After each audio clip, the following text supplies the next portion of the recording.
So good evening, everyone. This is going to be your last class in all likelihood. Let's see how it goes for the biology section. So you have the option of asking any queries which you want to ask from anywhere so that I can address that. Good evening, Nikhil and Vishal. One query which I have on my board is, what is the significance of placebos in different vaccination programs? So placebo is a concept which is not just limited to the idea of vaccination, but this would be something which would be used at many places in delivering medical therapies. It becomes extremely effective when we are in some way conducting a research. So placebo would be anything which does not have the actual medicine. I'm testing for a medicine, but I have something called as a placebo, which is given to people, but it does not contain the medicine. Now I'll tell you how that works. We're doing a vaccination trial. Okay, we want to see that what is the impact of a particular vaccine, right? So some people would be given that vaccine, right? Whatever vaccine you are testing, the COVID vaccine is under examination as of today. So some people would be given that COVID vaccine. Some people would be given something else. Something else, that means, sorry, it can be a normal saline solution, glucose solution or water, anything. But no medicine, no vaccine as such. But people will not be told that what they are getting. Okay, so I have two groups. One is given the vaccine, the other is given the placebo, but they don't know that who has the vaccine or who has the placebo. Then you check for symptoms. Okay, suppose all of these people, they're living in a particular area and all of them come with you with the report that they all have fever.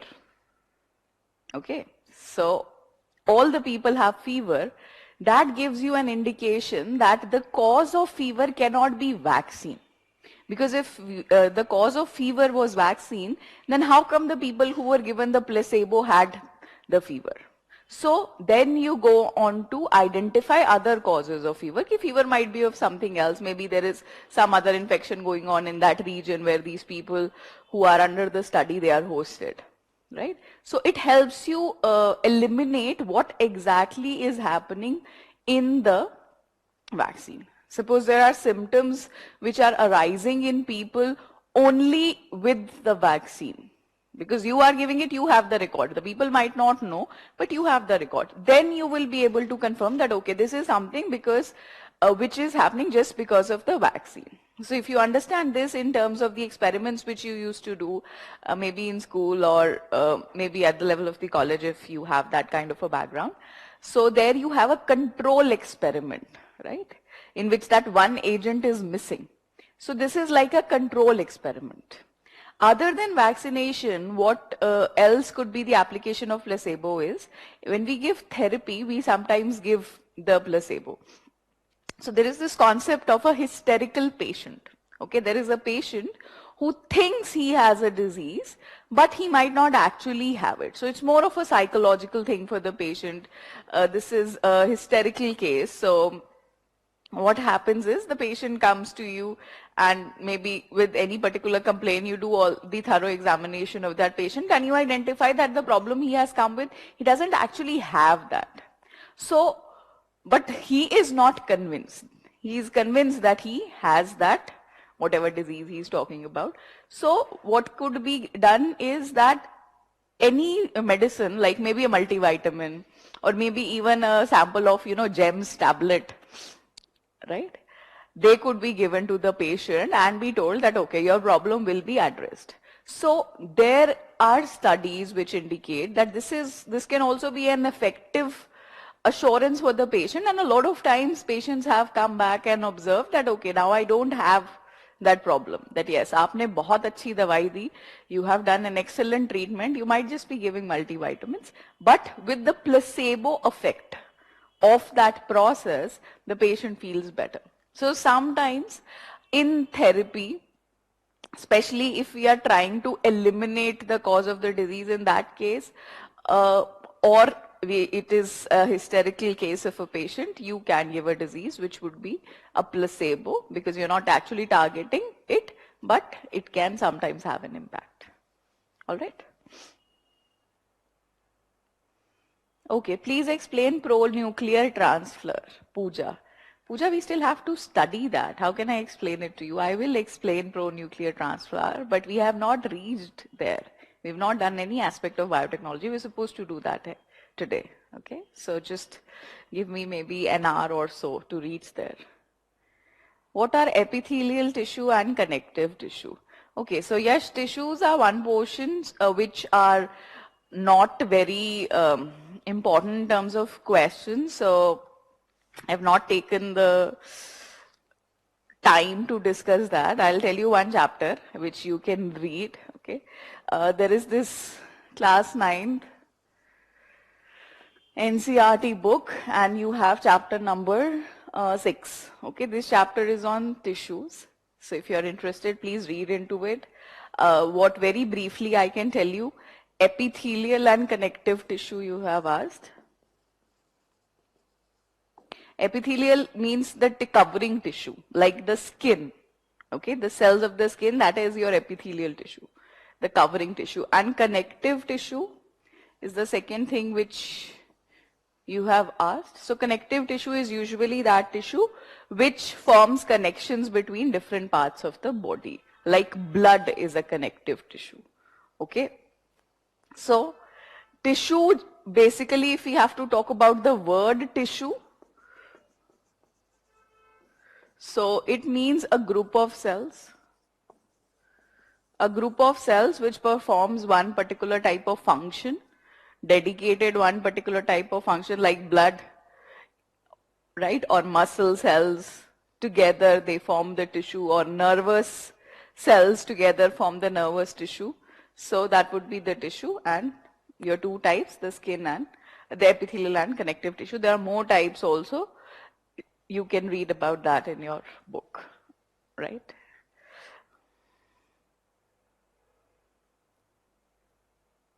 Aditi says if both parents have a good height, and she's reduced the word heightened. Okay, I find that interesting.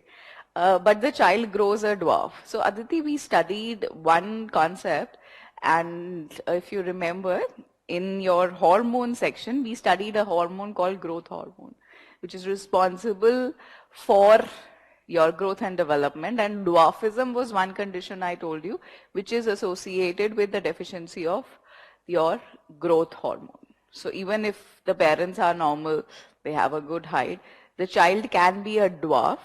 Dwarf means exactly, when we use the word dwarf, that means bona, below optimal levels of height. So that would be because of the deficiency of growth hormone in a person. That's very much possible. Okay. And invariably, see, inheritance is also more complex than what we simply understand. Even if both the parents have one particular type of characteristic, it is not important that the child will have that characteristic, because sometimes the combination could create something else, something new. So it's very much possible, right? If you think about the blood group we studied, you can take that as one example, that parents with any blood group can have a child with a different blood group. Like I told you my own case also in the last class, if you remember, that both my parents had A blood group, I have O blood group. So because a combination which they both gave me, that created something different. So it is very much possible. All right. We were discussing genetic abnormalities in the last class, and we discussed the genetic abnormalities in the number of chromosomes. Now we are going to discuss about abnormalities in genes, defect of the genes. One single gene could be defected, and the first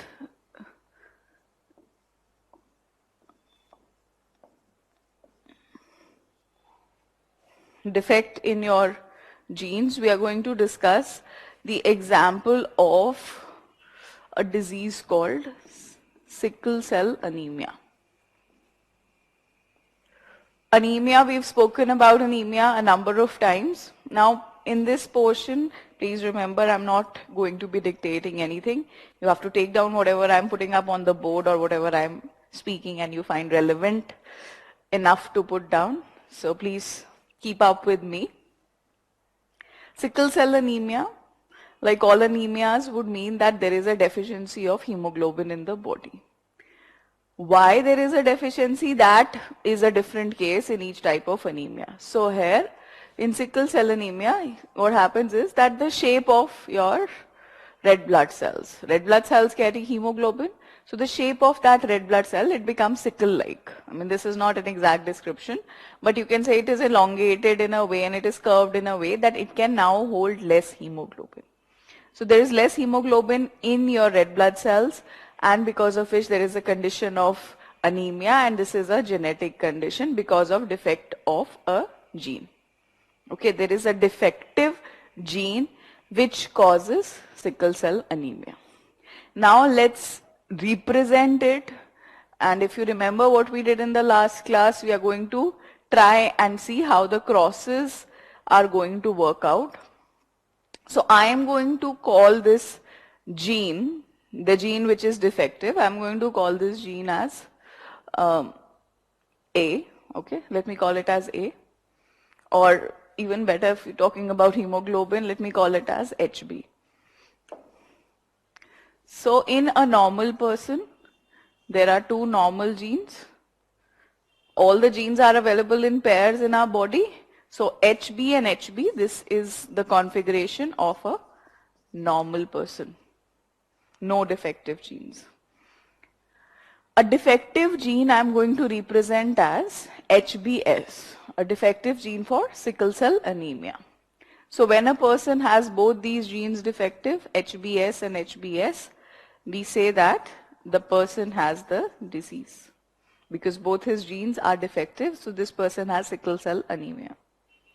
Now, in this disease, there can be a possibility of a heterozygous situation also. I hope you remember what was heterozygous. So, what happens if it is HBS and HBS? HB and HBS, one normal, one defective. Now, what happens to this person will depend on the fact if HB is dominating or HBS is dominating. Right? If the normal gene is dominant, I hope you remember tallness and dwarfness. If the normal gene is dominant or the defective gene is dominant, which is dominant, that will control the fate of this heterozygous person. Right? I hope you remember T and T. In this particular disease, in case of sickle cell anemia, this is a recessive disease. The defective gene is recessive and the normal gene is dominant. For some other disease, it can be the other way around also. But for this disease, the normal gene dominates over the recessive gene. So this person is normal. Right? Like capital T and small t was a tall plant, if you remember. So a normal gene and a defective gene, the normal dominates, so no effect of the defective gene is there. This person will might not know also that he has a defective gene for sickle cell anemia and would be normal throughout his life. The only thing is that this person, the heterozygous person, has a defective gene, so it can transfer it to the next generation. Like if we have two people with defective genes for sickle cell anemia. Okay, so both these people, they are normal. They do not have the disease. They might not know that they have a disease also. But they can both give their defective genes, and when this happens, the child would be born with sickle cell anemia because he has two defective sickle cell anemia genes. So, a person who is diseased will in any way be transmitting it to the next generation. But even a normal person with one defective gene can be the carrier of the disease. So we call this person normal, but we also mention that he is the carrier. He or she is the carrier of the disease because can transmit the disease to the next generation.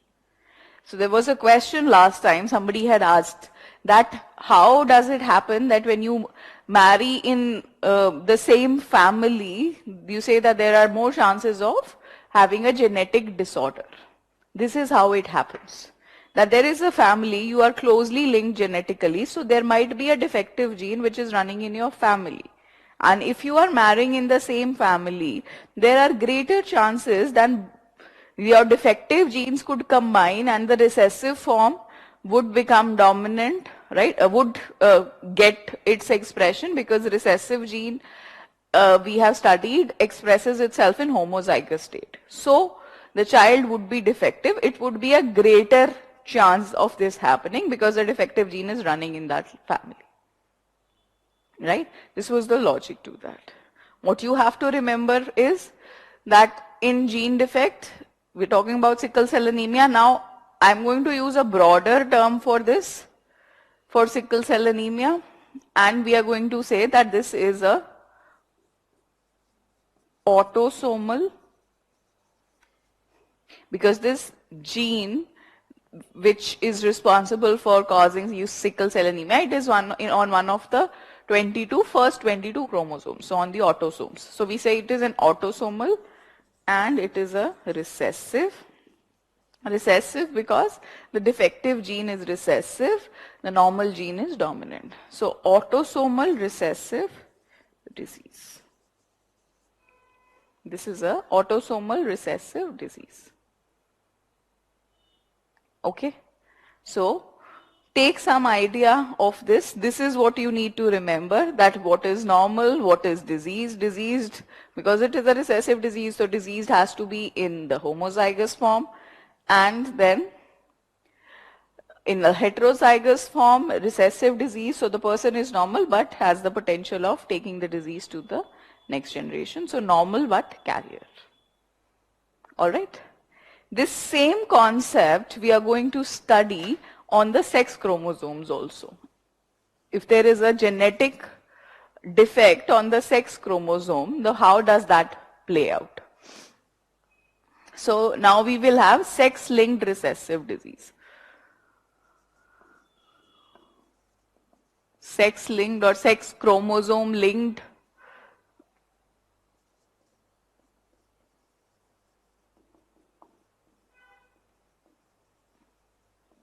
And there are two examples here. One is hemophilia. The second one is color blindness. There are definitely more, but these are the more common aspects.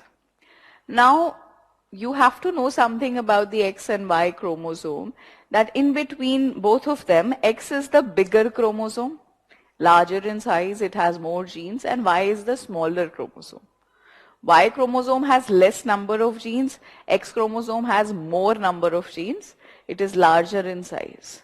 So most of the diseases or most of the genes are present on the X chromosome. So the tendency or the possibility of it causing a disease is also greater. So more X-linked or more X chromosome-linked defects are known to us. And mostly they would be there. There are some very rare diseases of the Y chromosome because it's a very small chromosome, very few genes it has, right? So usually when we talk about the X-linked disease, it is the X-linked disease. Okay, so it is X-linked disease. Now let's see. We know this, X and X, this is the normal female. Then you have X and Y, the normal male.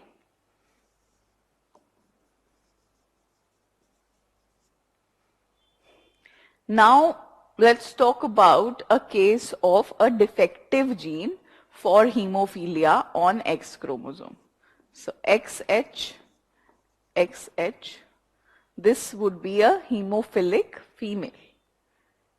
A female having two defective genes for hemophilia on the X chromosome would have hemophilia. In case of the male, however, because there is only one X chromosome, okay, this gene causing hemophilia is present only on the X chromosome. So one X chromosome only is there. So one X chromosome, when that is defective, Y does not have that gene, and invariably Y is the smaller chromosome, right? So in the man there is only one X chromosome. So when this one and only X chromosome is defective, the male will have the disease. Okay, the male will have the disease when its one and only X chromosome is defective. So these are the diseased people. And of course, then the last one, X and XH. Just like we did for sickle cell anemia, in the heterozygous form, this female is normal, but she is going to be a carrier. She has a defective gene. In males, there is no concept of a carrier. Please listen carefully. You're going to start asking this query again and again. So, yahin pe suno अच्छे से. In males, there is no concept of men being a carrier. Why? Because the disease is being caused only because of the defect of the X chromosome. In man, there is only one X chromosome. There is, like in the female, there is another X chromosome. Two are there. So, this defective gene can be overpowered by the normal gene in the X chromosome. But in the man, there is only one X chromosome. So, one X chromosome and that very one X chromosome also, when it is defective, the man will have the disease. A man cannot be a carrier for an X-linked disease. Okay. That means that it cannot be normal and carrier. Obviously, it's going to transmit if you're thinking on those lines, but it cannot just be the carrier and be normal.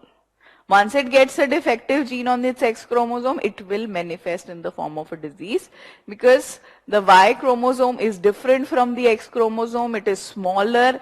It does not have that normal gene which is causing the defect of hemophilia in this case. So, with one defective X chromosome, the man gets the disease. With two defective X chromosomes, the female gets the disease. And because this is a recessive disease, when there are two X chromosomes, one normal chromosome would lead a person to be normal. Okay, but very well, the person will be a carrier, right? So, these are the two concepts in terms of gene defects. There is one question which UPSC asked. I want you to solve that so that you are able to understand if you have got the concept. Okay. So, in this portion of genetics, there is a lot of scope of giving you application-based questions. So, please try and solve this.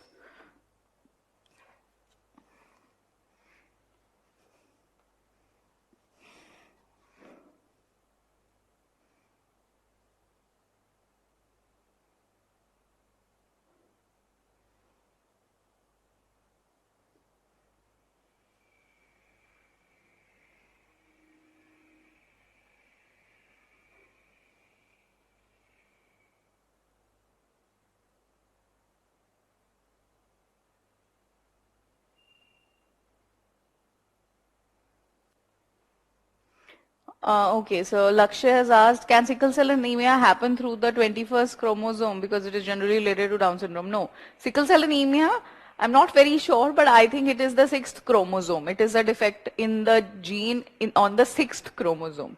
So it has nothing to do with Down syndrome or chromosome number 21.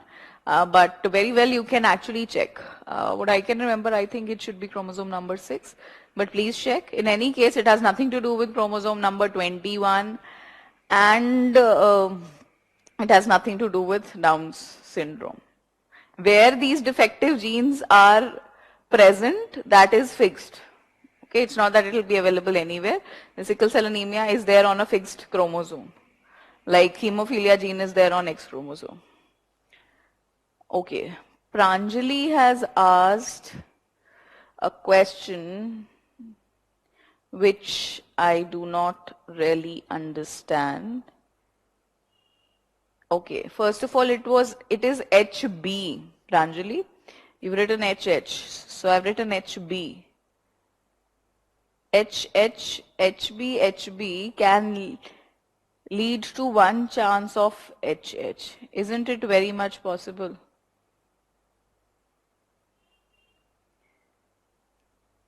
I don't get it.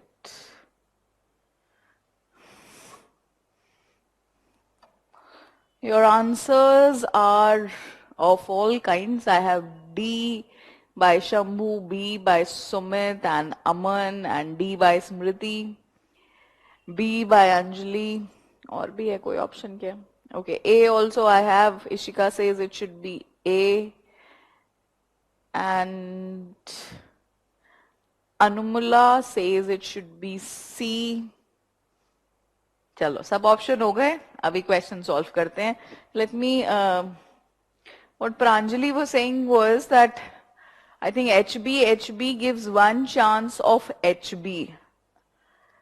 I'm really sorry, I don't understand what that means, but if you're talking about this person, this normal person with both the normal genes, so this person can give HB or HB, right? These are the two options of two genes. So both the cases, the person is giving a normal gene. Okay, the person is giving a normal gene. So if that is what you are asking, I hope I've put that across. If not, you'll have to elaborate a little bit more so that I can understand.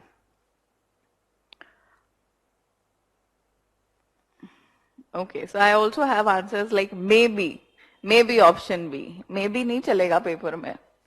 In the context of genetic disorders, consider the following. Now the very concept of not getting these questions correct, I told you in the last class also, is that you have to put it down on paper, right? A woman suffers from color blindness. Okay, a woman who suffers from color blindness, that means she has both the defective genes. That is the only way a female can suffer, when both her genes are defective for color blindness. While her husband does not suffer from it. So husband is X and Y. This is what is given to you. Now you have to solve it through making a cross. That is, if you would have done that, you wouldn't have gotten so confused. Separation of gametes, and now we check for probability. X and XC. Okay. Then again X and XC. Then XCY and XCY. Now see all the males. You have written this on your notebook. What does this mean? The men with one defective gene, they will all have the disease.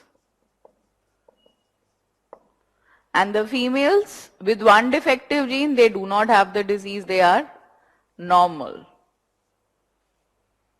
Because this is a recessive disease, the females would be normal. If you can't connect to this, please come here.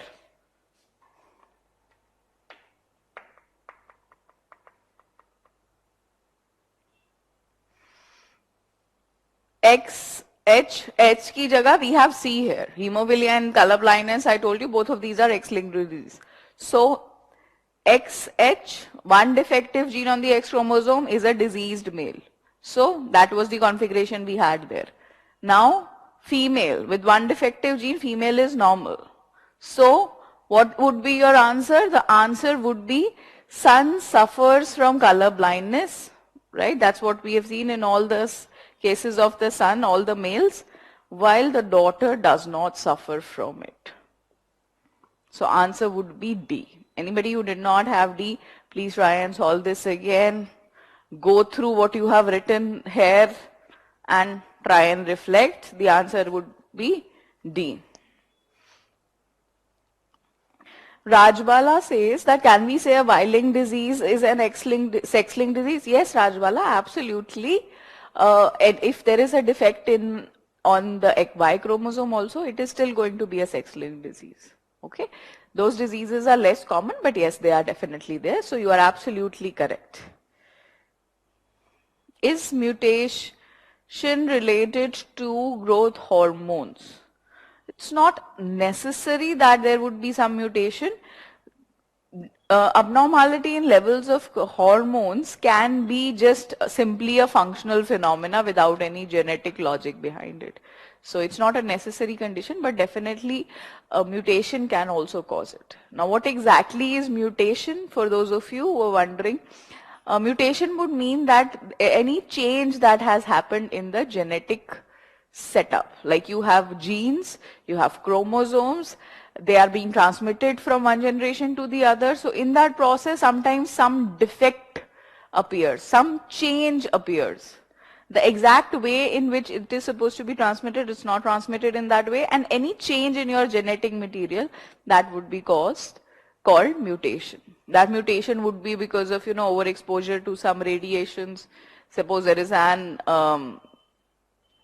what should I say, an atomic bomb being dropped here. So your genes will be exposed to that radiation, they can change.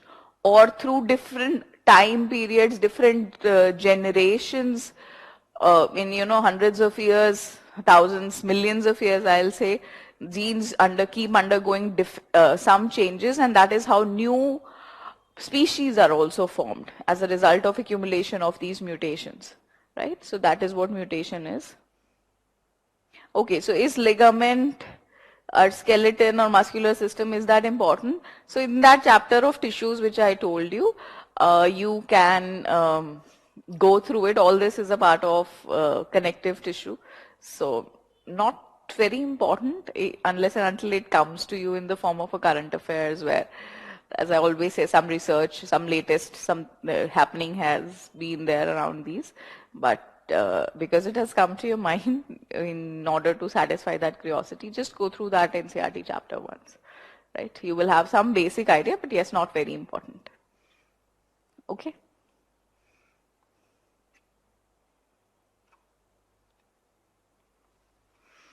All right.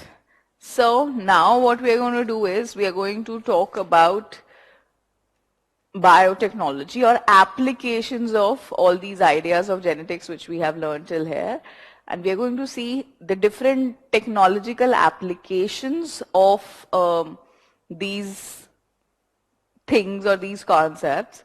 Basically, it is for medical therapies. That's one primary use, that we use this as a way of treatment of some disease, or we can also use it for improvement of species.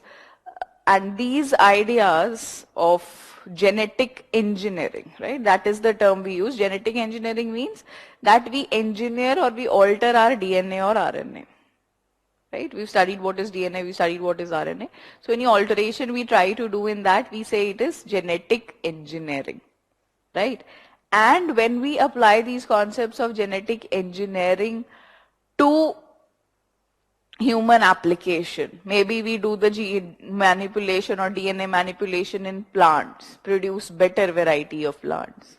Or maybe we make an alteration in animals and create animals who maybe, give us more milk. Or we treat human beings to prevent any disease to occur, or not just prevention, maybe we give some kind of a treatment for curing a disease. All of this overall qualifies as biotechnology, right? Biotechnology mainly through the medium of genetic engineering, right? What we are going to do now is that we are going to discuss the different technologies. For each of these technologies, you will have some reference to them in your current affairs also. So we are going to just focus on the technology or the science aspect. Everything else, if it is in news, you have to take it from there and apply it here. One thing which I want you to do is that you have to additionally prepare two aspects. We are going to do different technologies, like we will do recombinant DNA technology, then we will talk about, like somebody asked, pro-nuclear transfer, then we will talk about somatic cell transfer. We'll talk about different of these technologies. What you have to do is you have to prepare what are the applications of these technologies, where are they being used. I'll give you a broader understanding. And the second thing you have to look up or prepare is what are their limitations, because any technological application will have some limitations. I will talk to you broadly about the applications and limitations of biotechnology when I'm through with all the technologies, but what I will be focusing on is going to be the science aspect of it. And I guess if you have understood whatever we have done till now, like we put in a lot of time in understanding the DNA structure and gene, what is the gene going to do. So now it's just going to be an application of all those ideas. I'll try and simplify it as far as possible, because these things are new for most of you. So let's see how that goes. We're going to start with the first technology, that is recombinant DNA technology.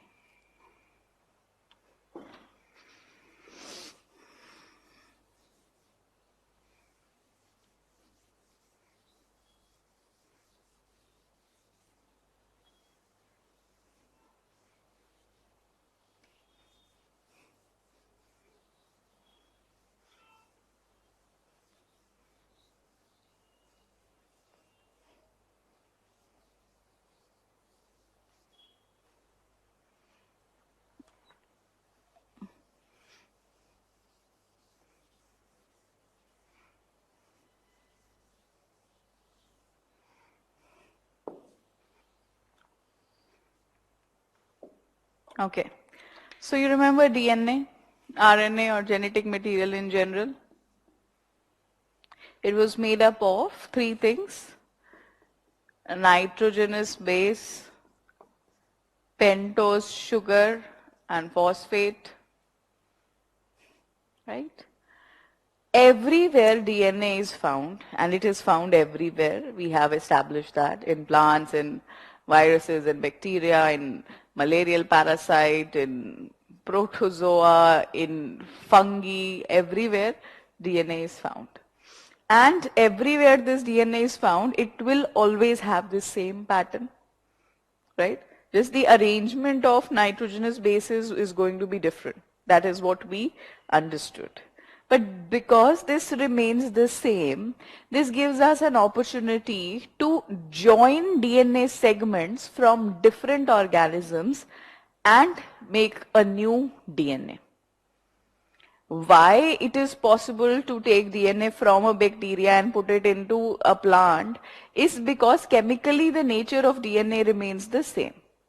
So we can combine DNA from different segments, and a gene, if you remember what a gene was doing was, gene is a segment of DNA and it is supposed to be expressing certain particular characters.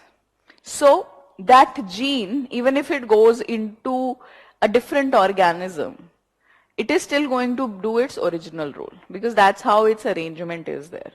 And this wonderful property of DNA, that it has a common chemical arrangement and it can be joined, bringing it from different sources, we can use it in a technology called recombinant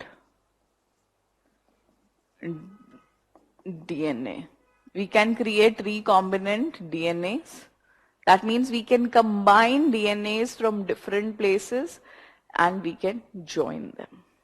Now what we are going to look into is, we are going to look into an application of how this recombinant DNA can be used. So first,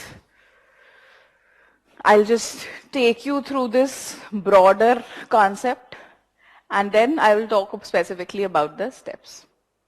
So this is the case of a person who has a growth hormone deficiency because of a genetic defect. Okay. there can be a defect in the gene because of which the growth hormone would not be produced. Okay, levels can vary even without the gene defect, but we are talking about a case where there is a genetic defect, and or even when there is not a genetic defect, but think about a situation where you have to give growth hormone to a person. There is a person in his body, there is a deficiency of growth hormone, and we have to give growth hormone to that person. Now, I am talking about the role of a pharmaceutical company here. So there is a pharmaceutical company who wishes to produce and market this growth hormone. Now, how they will use or involve DNA or recombinant DNA technology, that's what I want to talk about. So what this company will do, they will take a human cell, okay, a normal human cell with the complete set of chromosomes, all the genes, and what they will do is they will just remove the gene which is supposed to produce the human growth hormone. Okay, so they remove that particular gene for growth hormone, they identify it, they remove it. We'll talk specifically how that happens. And now what they will do is they will also take a bacterial cell. Okay, they'll take a bacterial cell. In bacterial cell, there is a special DNA segment, right? I'm just giving you one overview. I will talk about each of these steps one by one also. Okay, just give me a minute, just stay with me. Try to grasp whatever you are getting. So there is this piece of circular DNA in bacteria. We take this also, we cut it open, okay, and we insert this gene, the gene for human growth hormone. Okay, we insert it, we form a new DNA. This would be our recombinant DNA. How recombinant? It contains the human growth hormone gene and it contains the bacterial DNA. So it is a new DNA, recombinant DNA. Then we insert it back into the bacteria. Now what is the idea of inserting it back into the bacteria is that bacteria are smaller organisms. Bacteria can grow easily. Within, hours we can have a culture of millions of bacteria. So what I'm going to do is I'm going to replicate this bacteria, make sure they multiply, and now these bacteria have a special gene for human growth hormone. Because of this gene, they will be producing the human growth hormone. We've given the bacteria the gene for human growth hormone production. So they will produce human growth hormone, and now I have millions of bacteria in my lab. All of them are producing human growth hormone, so I can extract this growth hormone and I can sell it in the market to anybody whose body has a deficiency of human growth hormone for a genetic reason or otherwise also. They would be buying my product, buying my growth hormone, and they will be able to do in a way what we call a hormone replacement therapy. The hormone deficiency in their body would be replaced by a product which I have produced by creating a recombinant DNA. Okay, so if you've got some idea, let's go into the steps. The first step would be isolation of desired gene. Isolation of desired gene. In this particular case, my desired gene was the gene for human growth hormone. Right? If suppose I want to produce insulin, or if I want to produce any other particular enzyme I want to produce, any product I want to produce, so that would then become my desired gene. Right? Now I am removing that gene. So to remove that gene, I would need something to cut the DNA. Right? I'm cutting a particular segment of DNA. So there would be need for enzymes. And there are two basic kind of enzymes. I'm giving you the broader terms of these enzymes. There are specific terms which you will read about. There are two main enzymes. One is for cutting. It is called nuclease. And one is for joining. So ultimately, if you've cut it at one place, you have to create a recombinant DNA, so you also need it to join somewhere. So that joining enzyme would be ligase. So you might read or come across different terms like endonucleases or exonucleases, restriction nucleases. So these names depend on the place where we want a cut to be made. Okay. Basic idea is this. These are enzymes. Enzymes, if you remember, they're supposed to facilitate certain reactions, facilitate certain processes in your body, and those enzymes which will cut what? DNA. Okay, cut DNA and join DNA. Join different segments of DNA. Ligase, cutting DNA would be nuclease. So we take a nuclease enzyme and cut our desired gene. That's how the gene is isolated. Now what we need is, we need something to hold our DNA. We cannot just have a gene in isolation, right? You cannot just keep a gene like this in a lab, in a culture. Okay, the gene will magically not start producing whatever we want it to produce. It's supposed to be in a setup, and we need a DNA segment to hold it. So that DNA segment, which is supposed to hold our desired gene, we use the word vector. If you remember, when we did diseases, we use the term vector there for a carrier of disease. In case of genetics, the vector is going to be the carrier of our desired gene. So vector is the vector DNA, you can use the term, carrier of the desired gene.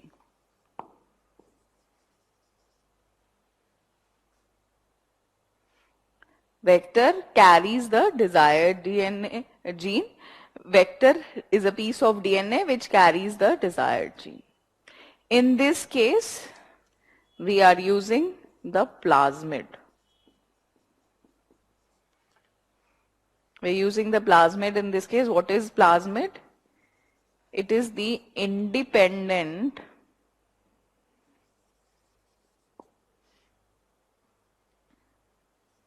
circular DNA found in bacteria.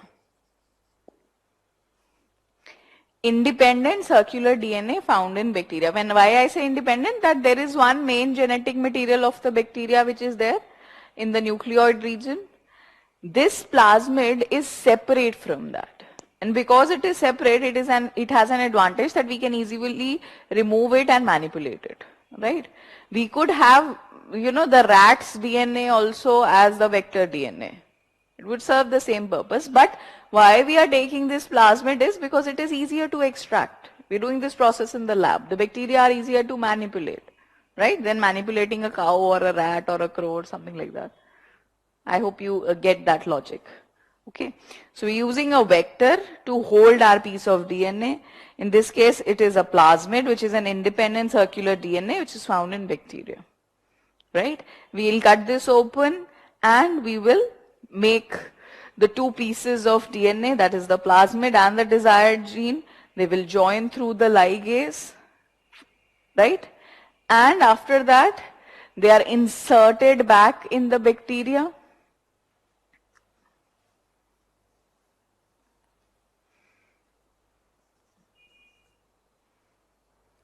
Then what happens is that you create recombinant DNA.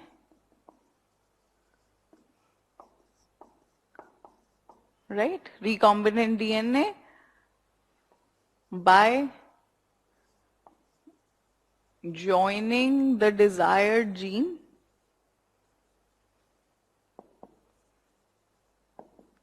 to the vector DNA.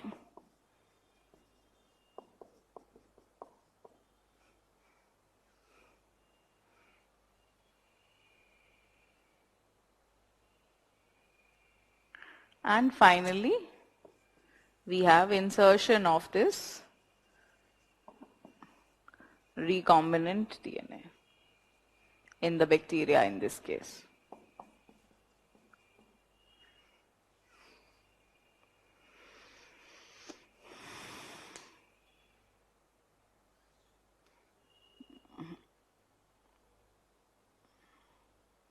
Insertion of recombinant DNA, you can write in the host, in this case it is the bacteria, where it expresses itself. Basically we are interested in the expression. What was the expression in this case? The expression was production of human growth hormone. Okay? Just take a minute and see if this is making sense to you.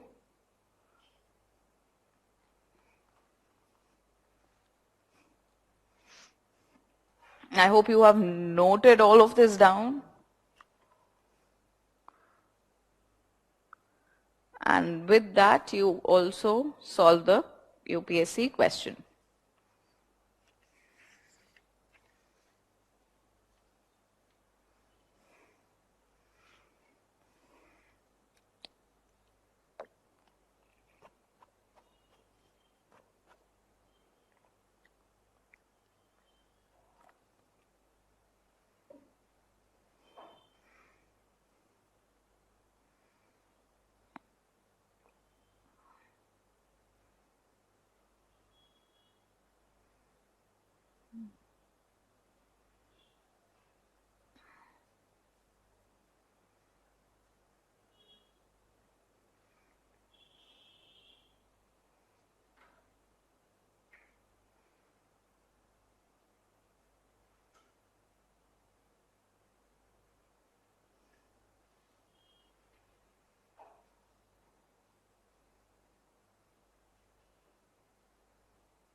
Okay, so Aman says the answer should be D.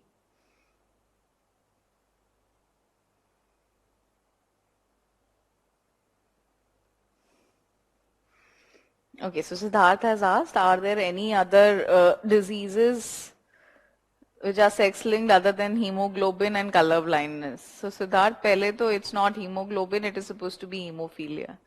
And yes, there are other many diseases. So if you are more interested, you can look that up online, which are these X-linked disease. Thalassemia is one more very commonly known X-linked disorder, but there are more of these also. Not very commonly occurring, but you can look up the examples. Okay, Priya also says D and Ishika says B. Let me read out the question. Recombinant DNA technology, genetic engineering, allows genes to be transferred. And where they allow it to be transferred? Across different species of plants, from animals to plants, from microorganisms to higher organisms. So the answer to this is D. All of these. And that's how I started also, that because the nature of DNA is the same, so please go by that idea which you already know rather than using your logic. So anybody who is not giving me D as the answer, I have C from Kanika and Ankita and Neelam also. C mein because they don't like the idea ki animals to plants, how is it possible, right? So they don't like option number 2. And Ishika doesn't like the first option across different species of plants. So that's now how it works. It is when DNA is common, chemically it will possibly be combined in any way because it will join. They have the same nitrogenous bases, they have the same phosphate group, same pentose sugar. So chemically it is possible to combine them. Recombinant DNA technology in that sense would be applicable to all of these, right? Has it been done? Has it been successfully done? Yes. Most of these have been experimentally achieved. It is very much possible to do it. Okay, so the answer would be D. So I have a lot of D's also. Pallavi, then Neha, Ayushi, Everybody says it's D. Chalo, good. Good for all those people who have D as the answer, and for the others, take a pause and think about it again. Now, we have discussed recombinant DNA technology. I'm going to take it a little bit further. Now I said that somebody needs human growth hormone, so I will give them human growth hormone. I'll sell them. What if there was a possibility that instead of giving this gene, suppose there is a person whose cause of deficiency of human growth hormone is a defective gene. Okay. What if there was a possibility that instead of giving it to bacteria producing human growth hormone, then selling it, then that person has to consume it, if I could just directly give that gene for human growth hormone to a person? Okay. Or think of another case of like sickle cell anemia, where I said that there is a defective gene causing sickle cell anemia. What if I was able to remove this gene which is causing sickle cell anemia, right? And what if I was able to replace this gene with a normal gene, right? So just taking this idea further, I'm going to talk to you about the gene editing.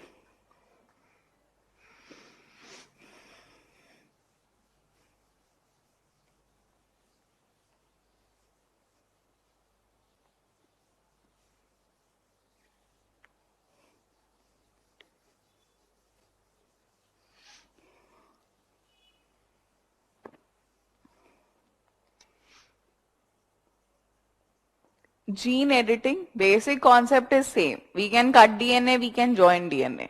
That is the bottom line. Please remember that. In gene editing, what we can do is we can add genes, we can delete genes, okay, and we can replace. There's a defective gene, remove it and substitute it with a normal gene. Okay, like sickle cell anemia I told you, or color blindness. We know these are diseases which are being caused by the defect of the genes. So we can remove those genes, give a person normal functional genes. Right? Now this process of gene editing, right, this can be achieved in two ways. First case would be you do it in a somatic cell.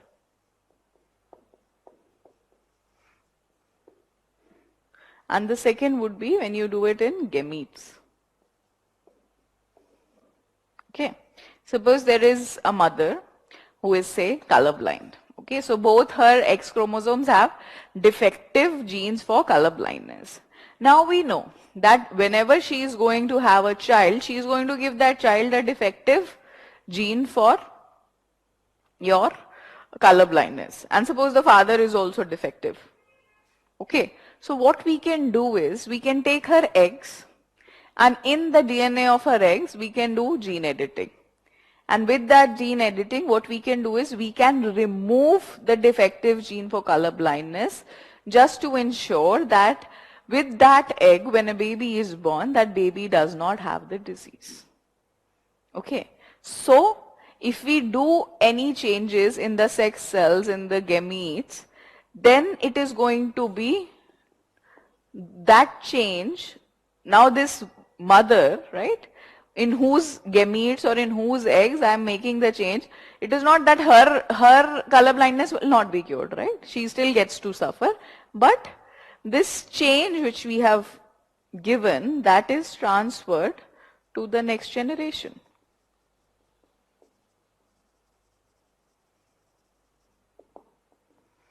Right? But if we are making changes in the somatic cells, that means any cells in the body, somatic cells would be any cells other than the gametes or the sex cells. Any cells other than the gametes or the sex cells are called somatic cells. If I'm making changes in the somatic cell, then that change is reflected in that person. Right? Because somatic cells are supposed to be in that person, right? They will They're not going into the next generation, they stay with the person. So if I am making a gene editing change in the somatic cell, it remains with the person. If I'm making it in the gamete, it will be transferred to the next generation. The easier possibility of manipulating my somatic cells would be at the stage of the embryo. वैसे I can do it at any stage. ठीक है, gene editing में there is no problem. I have to take a cell, I have to edit the gene. But at the stage of an embryo, it is most effective because the number of cells are less. Right? The number of cells are less. A few cell, because you have to make the change in every cell. Right? You have to make that gene editing process in every cell. And if you're doing it at the stage of embryo, there are lesser cells to manipulate, so a more effective result would be achieved for gene editing. This we would do in case we have identified that there is a disease which is there, or where there is a genetic defect which is there in the embryo, so we can incorporate changes through gene editing. We can add a gene, which maybe there was be a gene which is missing, and we can delete a gene, or we can replace a gene. This is the basic idea of gene editing. The tools which we would be using would be the same. We would be using enzymes for cutting. We would be using enzymes for joining the DNA. We are going to understand or talk about one specific genetic tool which is helpful in achieving this, and it's very popular these days.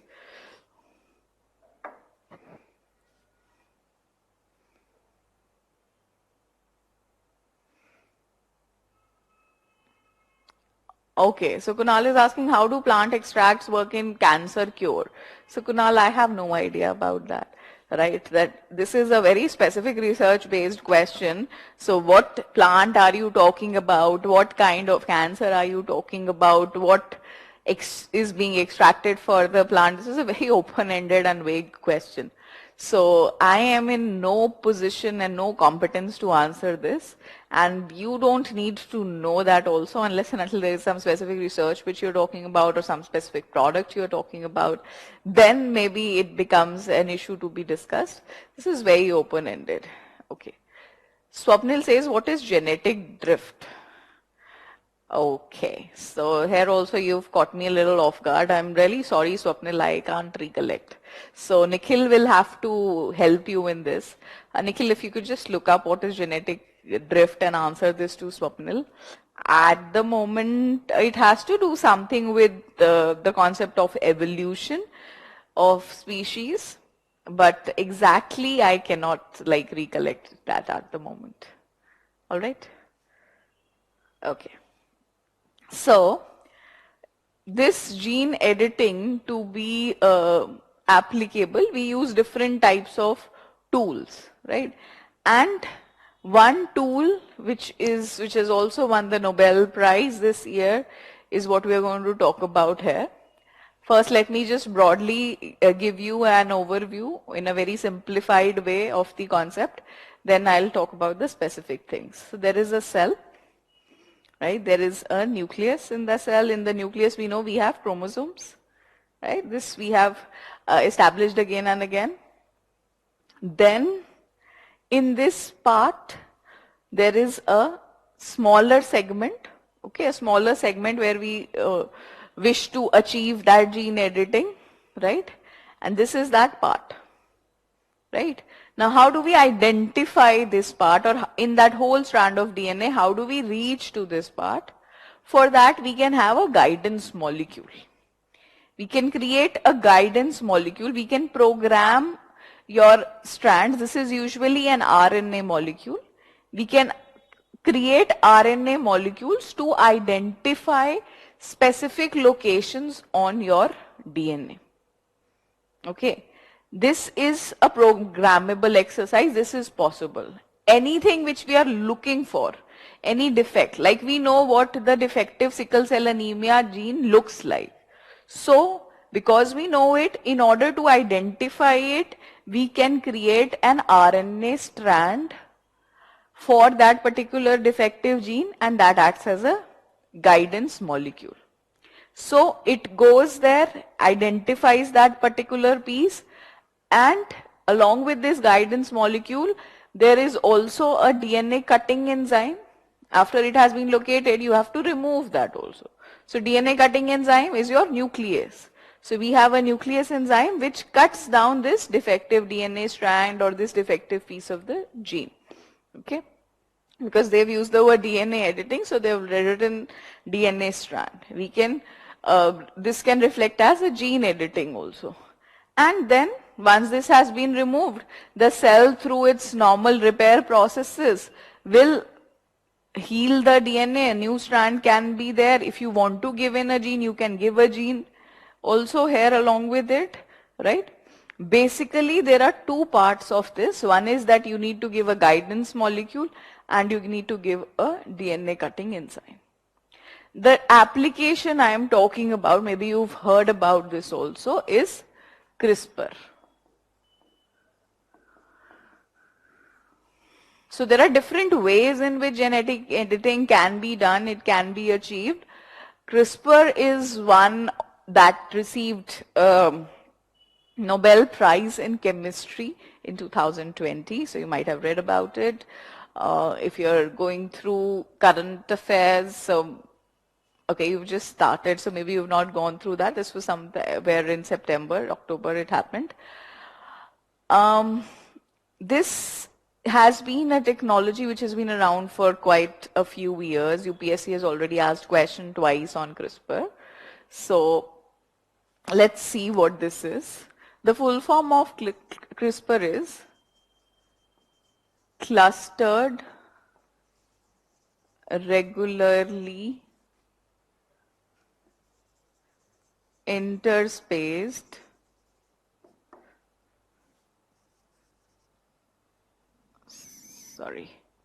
short palindromic repeats. Okay, clustered regularly interspaced short palindromic repeats. This is we say that this is a molecular scissors or a gene editing tool. Why molecule scissors? Because basically we are using it to cut our DNA, to edit our DNA. It has two parts.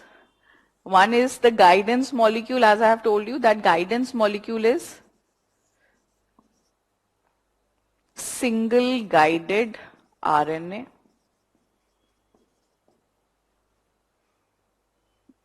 And the second part is the enzyme part. So this is the Cas9. Okay, so this is also called Cas9 CRISPR. Cas9 is an enzyme, right? Nuclease. Or you can also use the word protein here. All enzymes are protein if you remember. And this is a nuclease which is supposed to cut DNA. This single guided RNA is the guidance molecule.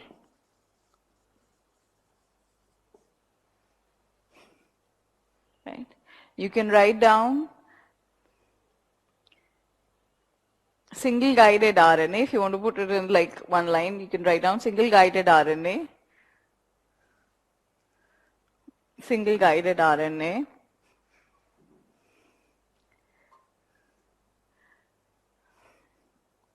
guides Cas9 enzyme,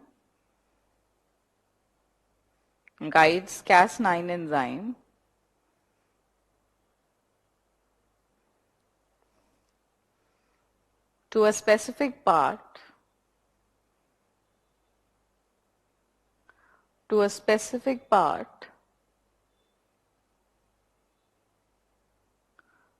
of the gene, of the DNA, sorry, to a specific part of the DNA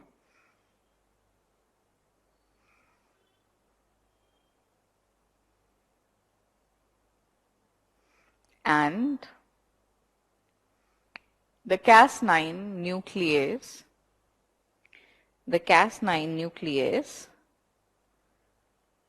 cuts the DNA at that specific site.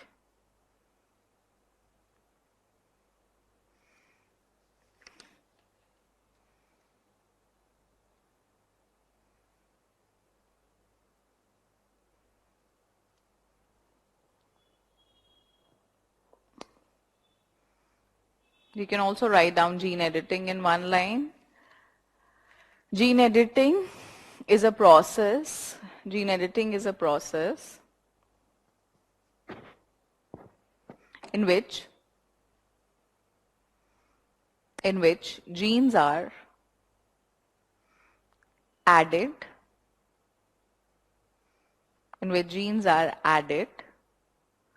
deleted, or replaced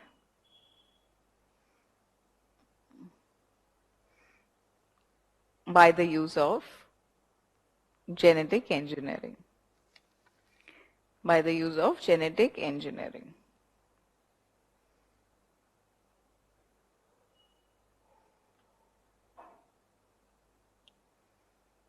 It can be done in both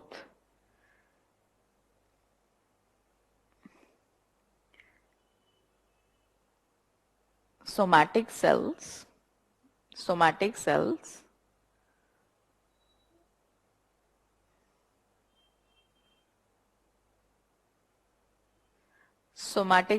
and your sex cells or gametes.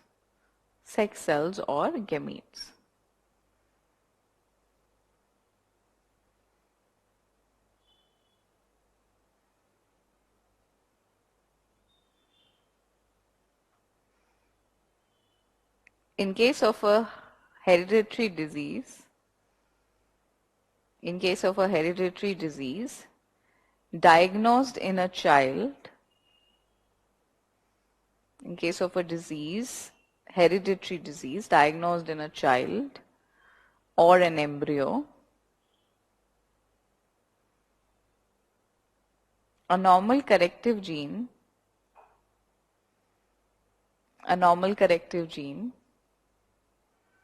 can be added.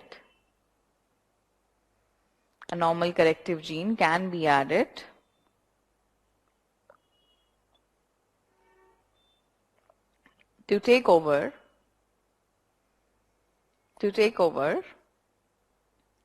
the function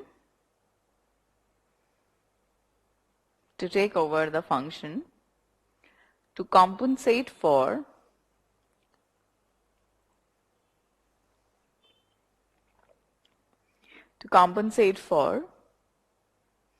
the non-functional gene.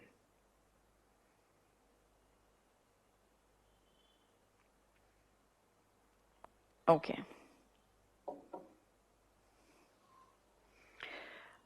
So Girdhar is asking me about the somatic cell addition deletion. So somatic cell means any cell of the body. Starting from the zygote, the first cell of life, all the cells are somatic cells other than your sex cells. That means sperm in men and eggs in female. Other than those, every cell is a somatic cell. And every cell in the body contains all your DNA. Your complete set of DNA, your complete set of chromosomes is available in all the cells. So when we are doing gene editing, anything which we are changing in any chromosome, that would be in the somatic cell. And when we are doing it in the somatic cell, it is going to be reflected in that person. Suppose there is a child, he's been diagnosed with a disease, so we can change his genes. In order to change his genes, we have to manipulate his somatic cells. Okay. And we can do it at the stage of the embryo, because number of cells would be smaller. It will be more effective. That is what is the meaning of somatic cell. And as Manu has asked, if we are changing it to doing the change in gametes, then we are changing the person's genes also. No, actually what we are doing is, if you are manipulating an egg, right? So eggs genes will not be expressed in you. Only your somatic cell genes will be expressed. And you have already extracted, right? If I am manipulating one of your gametes, say some of your sperms I want to manipulate, or I want to change the genes in the sperm. So I have already removed that sperm from your body, right? I'm making changes, and I'm not going to put it back inside to reflect in any form of changes. I'm going to then use it for reproduction, because that is the purpose of the sperm, right? So that is why whatever is there in the sperm or in that egg, it's going to be reflected in the next generation, not in you, because that's not the job of your reproductive cells. Fine?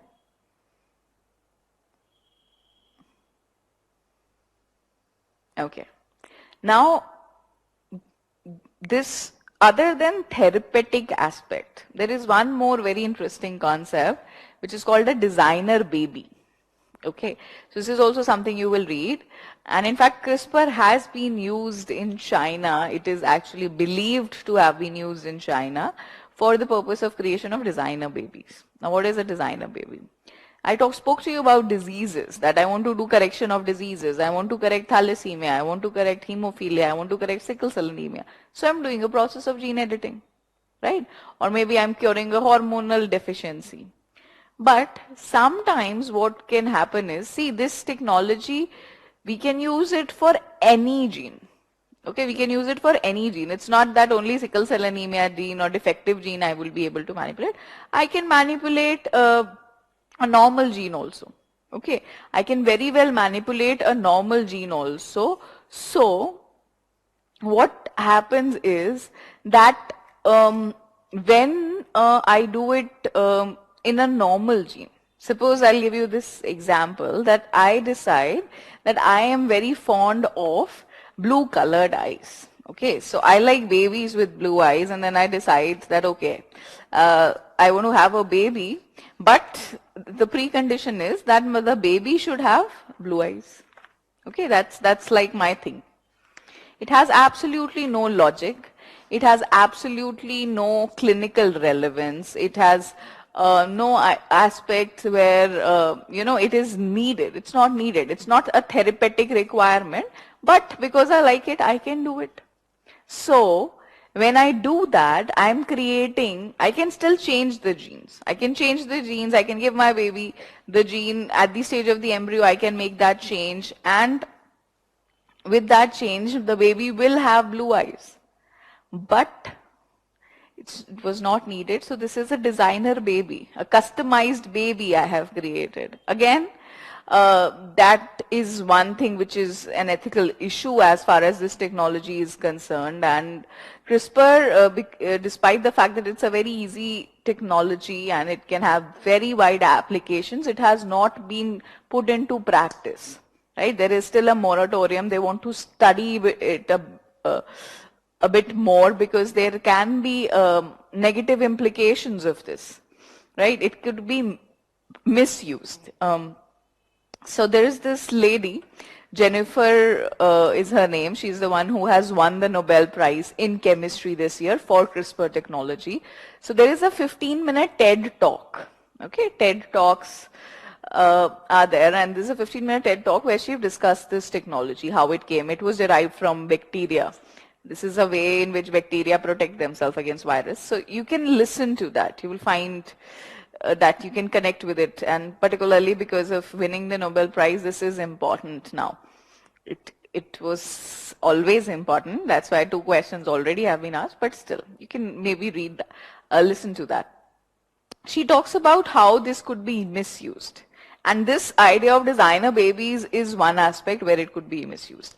Like there are these speculations you might have heard that China has created a particular line of army in which they have created specific changes or genetic changes in their soldiers, and they're raising them with, better qualities. Better qualities, that means what are the qualities you would need in a soldier? Maybe a better physical fit, better agility, better coordination, or whatever they want. So it could give an unfair advantage to some people if, this aspect is misused. The idea of designer babies. For therapeutic application, it can be revolutionary, but there are challenges on that aspect. Okay. Okay, so this is a question also, how is gene editing different from gene therapy? Gene editing and gene therapy, it would be the same thing. It's just that gene editing, we can say, can be of two types. Process is same, it is just that its use is different. Gene therapy, when we are using it for some medical application, and if you're using it for anything else, like where there is no clinical need, like designer babies, then it becomes different. Therapy, wherever we use the word therapy, it means that there is a medical application to this.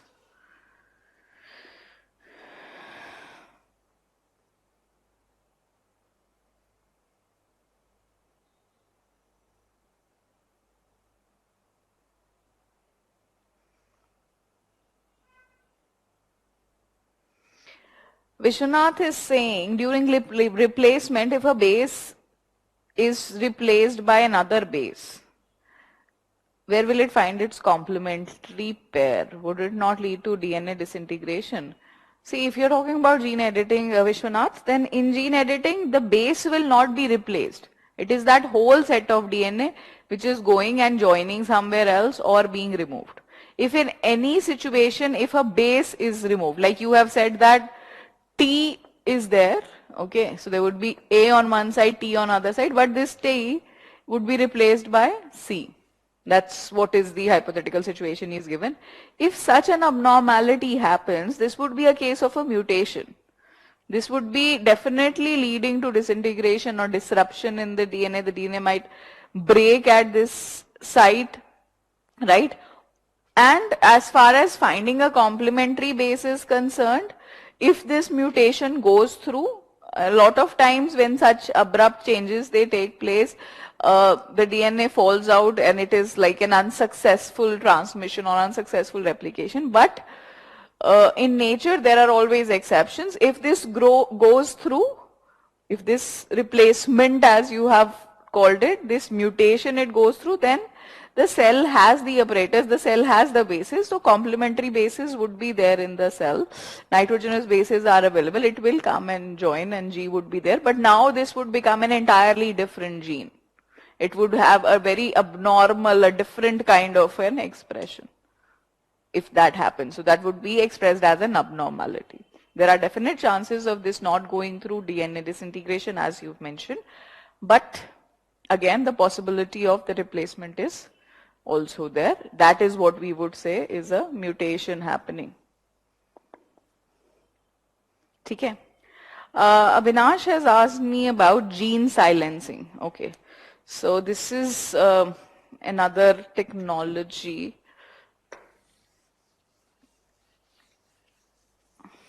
Yes.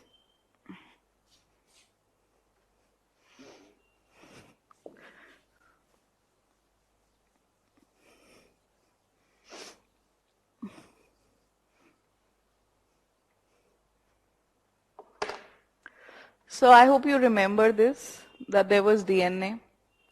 This DNA is then transcribed or transcription process.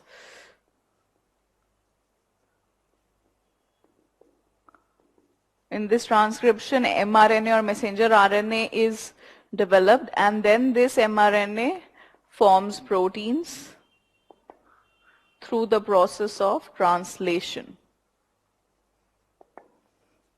If in any way we can stop this process, this was what we called gene expression, right? If we could disrupt any of these processes, the gene will not be able to express itself.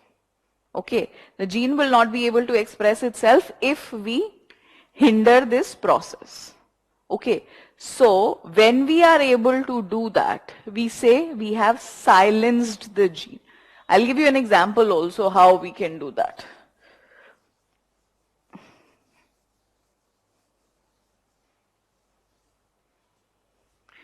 So if either we disrupt the formation of mRNA or we disrupt the formation of protein from mRNA, we will say that we have silenced the gene, or this would be gene silencing. Gene silencing means preventing a gene to express. How does a gene express? It expresses it through proteins.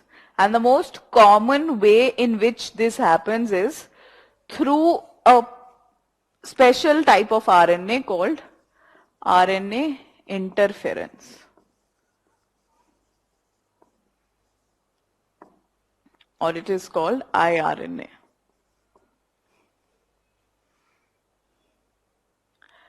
Now, this is naturally present in the cells. The body has this mechanism normally that it would like to silence some genes, or it would prevent some genes to function, to not function. We can also use this idea and apply it. So this is applied in a number of situations. Just imagine that there is a disease which is being caused because of one particular defective gene. If we could silence that gene in any way, suppose there is a gene which is, we know that this is a gene which is responsible for causing cancer. We have made that discovery. So if we are able to silence that gene through any way, we will be able to prevent cancer in that person. Okay. Or there is resistance which has developed in some plant varieties, say resistance has developed. Right? I hope you remember the concept of resistance. So what we can do there is, we can identify that what is the cause of the resistance. So maybe some gene is there which is playing this role in resistance. So we can silence that gene. What do we do in silencing of a gene? We use this tool which is RNA interference, right? What does this RNA interference do? It targets mRNA.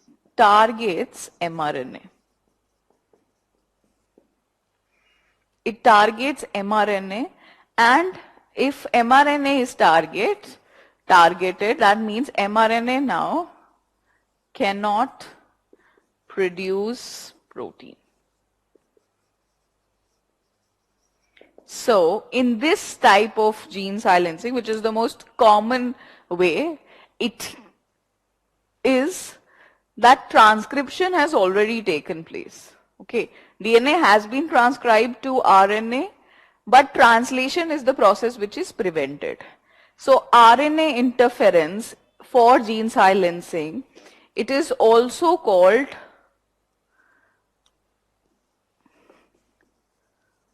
post-transcriptional gene silencing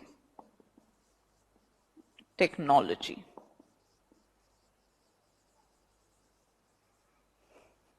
Post-transcriptional gene silencing technology.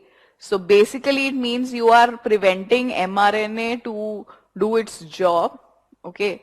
And if you are preventing mRNA to do its job, that means mRNA has been formed. So we call it the post-transcriptional gene silencing technology. That means transcription has already taken place. Okay. So if you want to write down, maybe you can write down in one line. Write down gene silencing as we have discussed it. Gene silencing, interruption of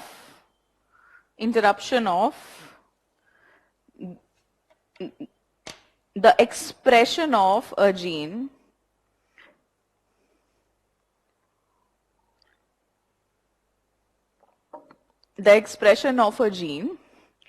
at transcriptional or translational level. Okay, and then you can write down the example of iRNA or RNA interference. RNA interference targets mRNA, preventing it from producing the specific protein. Targets mRNA to prevent it from producing specific proteins. So we call this the post-transcriptional gene silencing technologies. Okay, just look up where it is applied. So I've told you two examples. One is like in cancer, it can be applied in cases of resistance. In resistance cases is where this finds a lot of relevance for India, particularly for our agricultural crop. That is where it will be important. And even in very severe diseases also, like viral diseases, where we find some genetic basis or some gene which is worsening the condition, or which could maybe, silencing that particular gene in that virus could help in prevention of the disease. So there also it can have some application. So like that it is used. Yeah.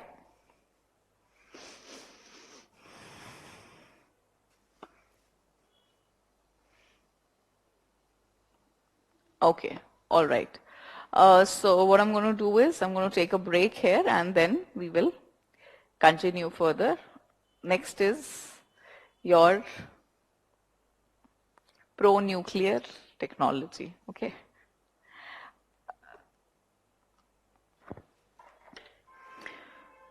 First, we're going to talk about a process called animal cloning.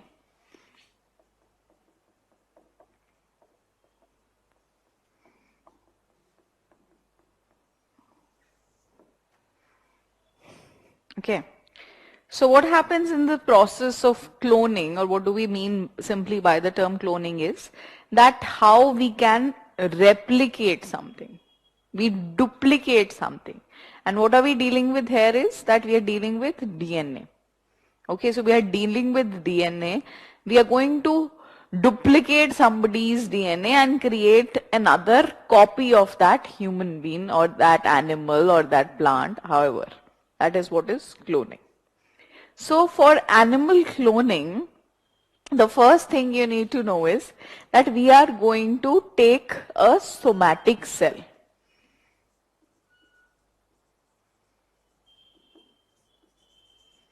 Normally, if you remember the process of reproduction, so n number of chromosomes from one parent, n from the other, and you finally get a blend which is 2n.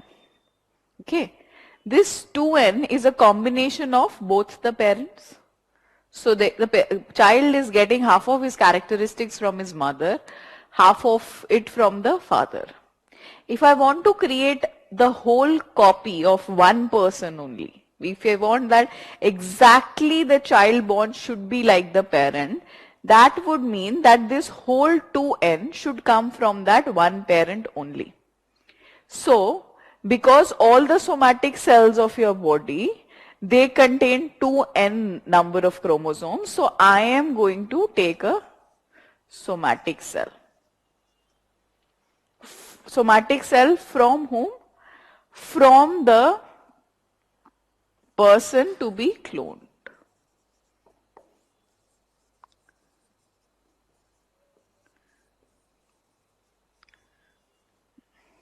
So today what we are going to do is we are going to create the clone of Amitabh Bachchan. Fine.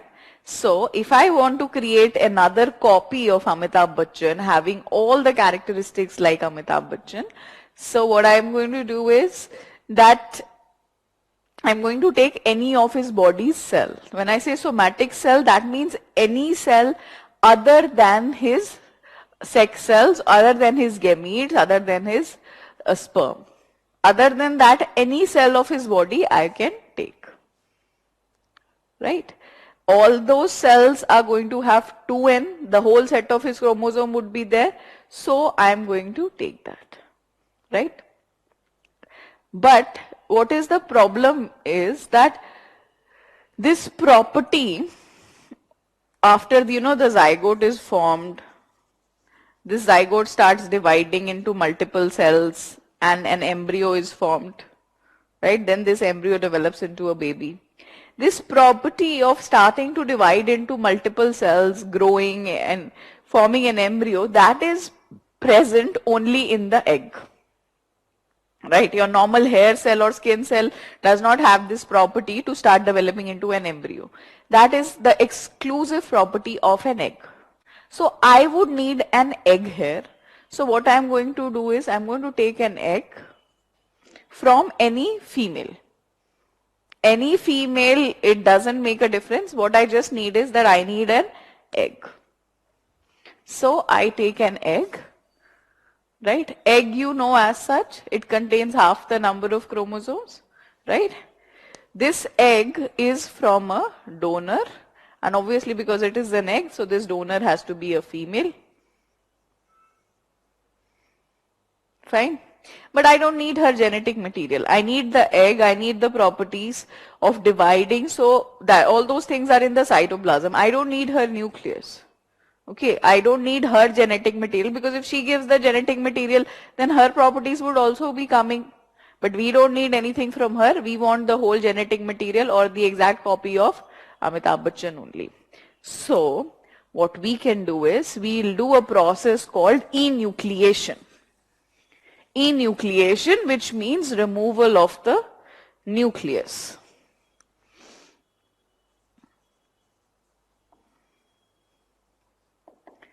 Okay, enucleation or removal of the nucleus, and we are going to follow this in both the cases.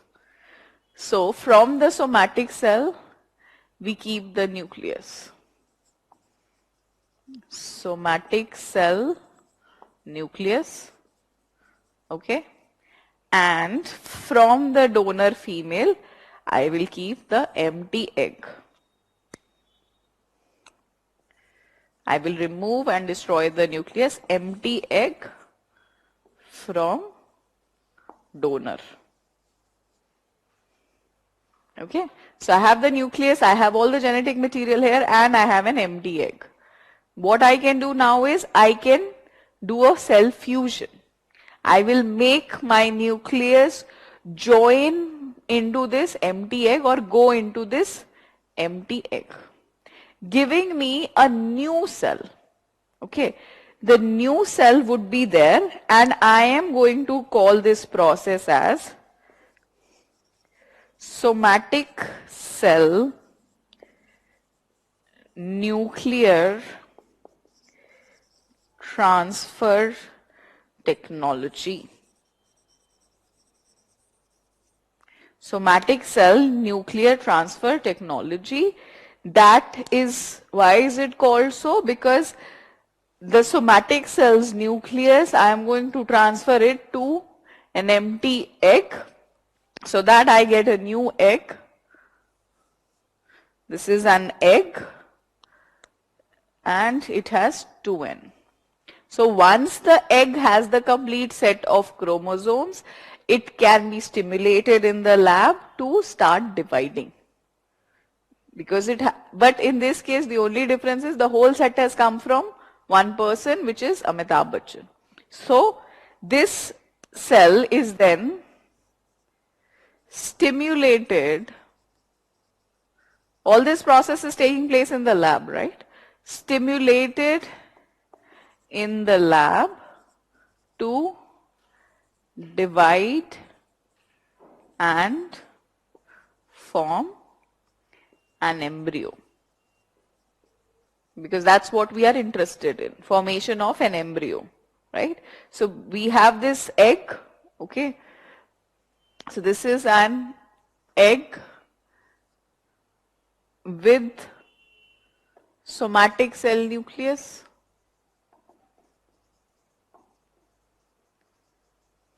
and we are stimulating it in the lab to make it divide, form an embryo. Now, once the embryo formation is there, after this the process will not continue in the lab. After this, you need an actual person who is going to grow this embryo and give birth, right? So the concept there is that of transplanting this into, after the embryo is formed, embryo is transplanted into the uterus of a female. It can be any female, it doesn't make a difference. The only job of this female is to provide nourishment to this embryo, and then the baby is finally born after that normal period of 9 months, which is there, the normal gestation period for human beings. If you're doing this with a cow, then the gestation period of a cow would be needed.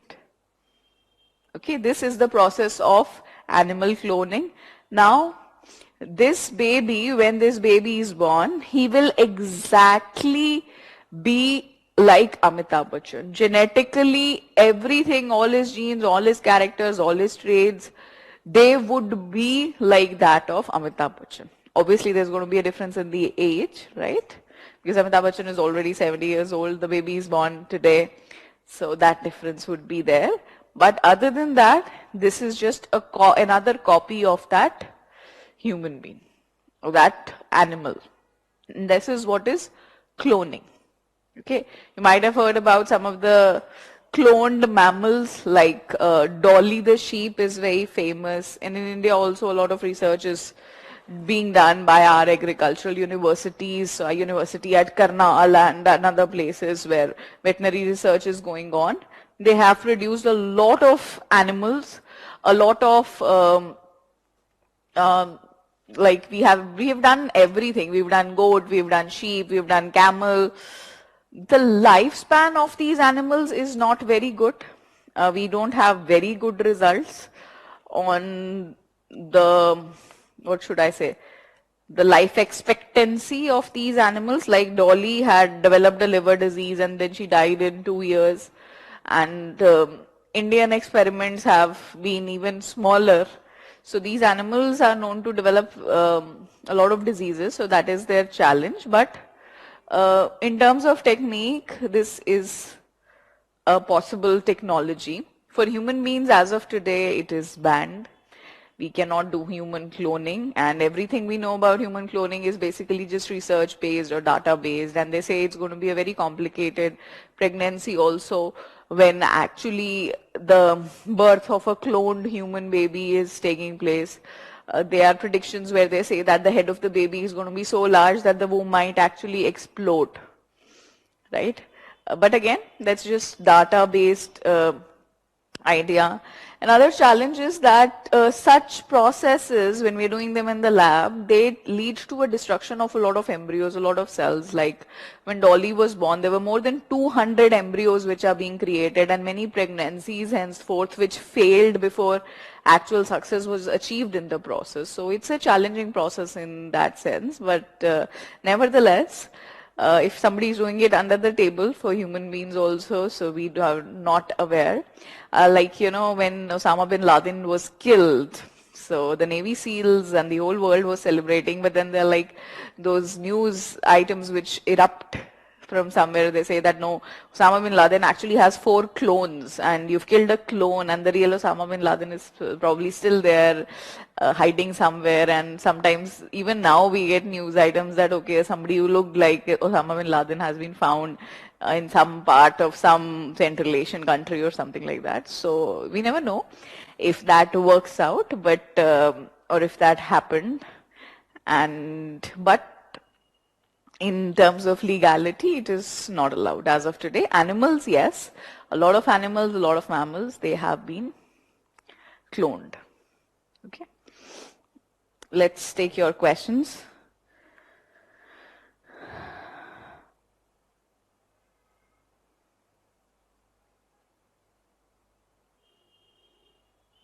Oh, so why can't hormones be created synthetically instead of the process of recombinant DNA? See, synthetically, these preparations do not have a very high success rate of being produced as such. And I'm not really aware of any preparations where synthetic hormones have been created, because their clinical application or their bioavailability for our living systems is there only once they are created by that particular organ and secreted into the blood. So we are using other forms, not just recombinant DNA technology. What we are doing is that we are extracting it from live organisms. We are extracting, if there is a similar composition, we are extracting it from other animals, like, you know, from pigs or cows or such animals which have closely linked hormones as we have, for hormone replacement therapy. Or sometimes if replacement is not there, we are just giving medication to improve the function of that organ. So that would be helpful. Some hormone preparations are there chemically, but not in every case it is a success, right? Like thyroid and all, we do have some chemical preparations also. But this is, in terms of reception of the body, this is the best we could do because it is being produced by a human gene. And because it is being produced by a human gene, the body will more readily accept it because this is the same preparation. So this increases the effectiveness of that therapy or therapeutic application of that hormone, right?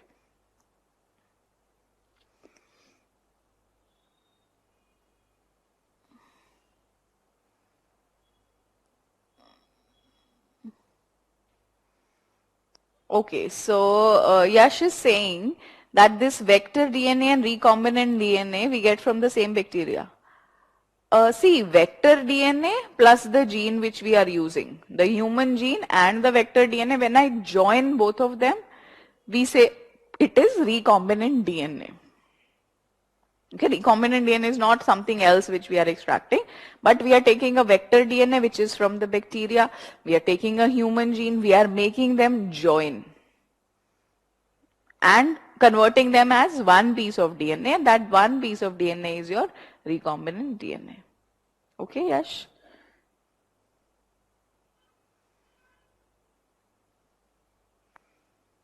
What is homologous recombination in gene editing? So Kunal, homologous, wherever we are using the term, we have discussed this, that homologous is the term which is used mostly in the reference of chromosomes, right? Where we discuss that genes are there in sets or chromosomes are there in sets. So when we are talking about homologous recombination, that means both the sets we have edited, both the genes. Okay, on both those similar genes at similar locations, we've edited both of them. That would be your homologous recombination. What is the full form of IRNA? ये तो मैं बिल्कुल नहीं बताऊंगी Kunal because I wrote it on the board. So if you've not written it, then that's a very bad thing. It is RNA interference. So rewind your video and see, it's written on the board. IRNA is RNA interference.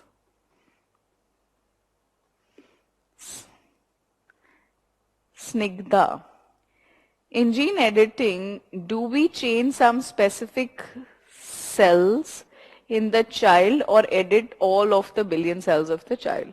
So Snigdha, see, this is a very complicated process. It will depend on the kind of cells which we are trying to change. Sometimes what can happen is that we could just change a particular type of cells and expect that they would grow and multiply at a pace. That is one option. Changing all the cells would definitely not be possible. So that is why the more effective way of doing it is doing at the stage of the embryo. See, these concepts, a lot of these concepts are still in theory. We've not actually been doing gene editing as such on that front, on that level, or on that scale to discuss what are our options. But definitely, if we are doing it, it's not possible to do it in a billion cells, like you have very rightly pointed out. And so what we will do is, if there is an option of putting that into production, so we would do it in a few cells, and then those few cells would replicate and produce more cells.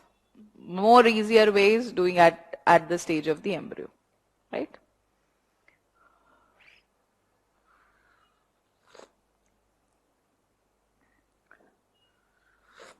Nikita is saying, please explain the topic of cloning in terms of live example. अभी अमिताभ बच्चन का example दे दिया, Osama bin Laden का दे दिया. What else do you want? चलो, I'll try again.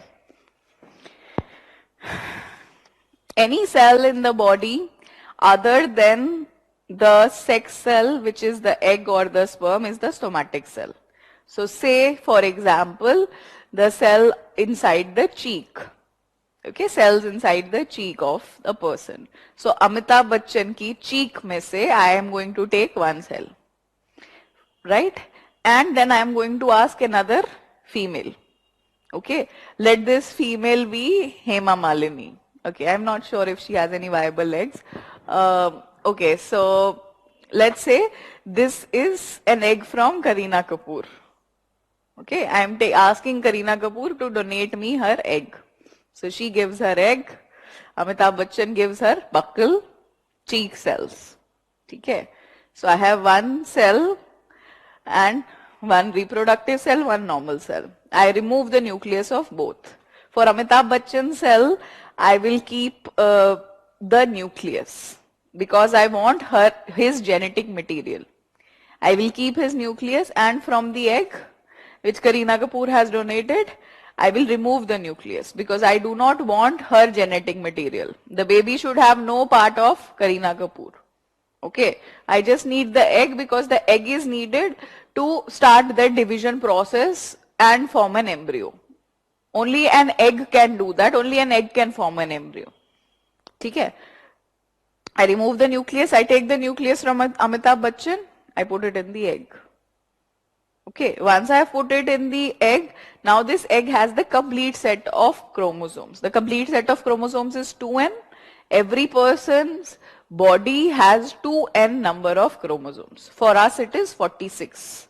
Okay. So this new egg is formed, which has the nucleus. That means the complete set of chromosomes of Amitabh Bachchan. I stimulate it in the lab. I start this process where it starts growing in the lab, it starts dividing, an embryo is formed, and after the embryo is formed in a viable size, I can now put it into the body of a female. This can be any female. It can be Kareena Kapoor also, or any other person, any other viable, reproductively active female. We can put this embryo which has started dividing into her body, and she will nurture this embryo. It will start growing, the baby will form, and after 9 months, there's going to be a delivery and a baby will be born, and the baby will be baby Amitabh Bachchan. He will have all the properties, all the characters, his voice, his height, his skin color, his eyes. He will look like Amitabh Bachchan when he grows up. He will look like Amitabh Bachchan when he was a baby. So this is an exact copy of Amitabh Bachchan which we have created from one of his body's cells. Okay? The only difference I told you would be in the age. But we have, because we have used, this person has, or this baby has the exactly same DNA as Amitabh Bachchan had.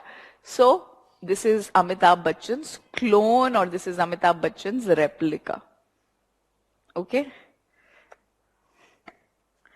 Stem cell, is stem cell the same cell? Stem cell pe aane do bhi. We still have to cover stem cell. But stem cell and DNA editing is not the same. Okay.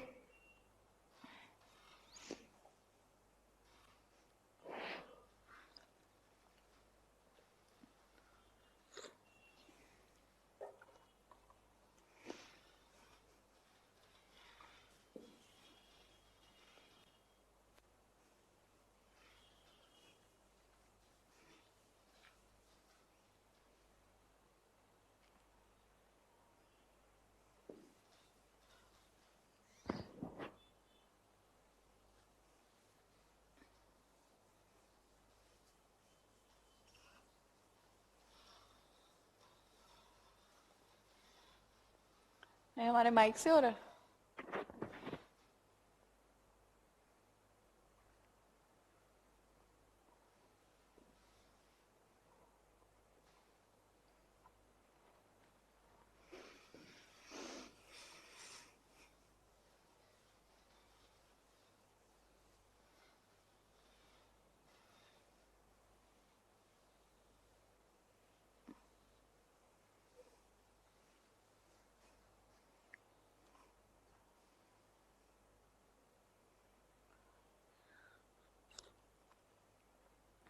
So we spoke about the clone, where you had just one parent giving all the genetic material, no blending.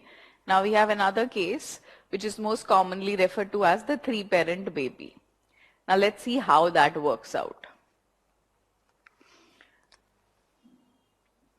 Remember your favorite organelle, mitochondria?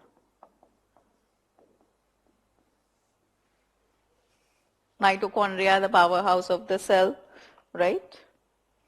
This mitochondria had one more property, which was that it had its own DNA.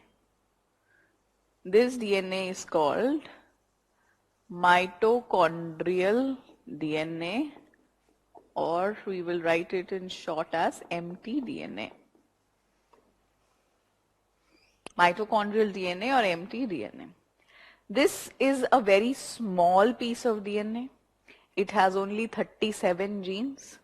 Very small. Because it is small, so as compared to the main DNA, it does not have a lot of influence on a person's body. But sometimes it can be defective. That is when the problem starts.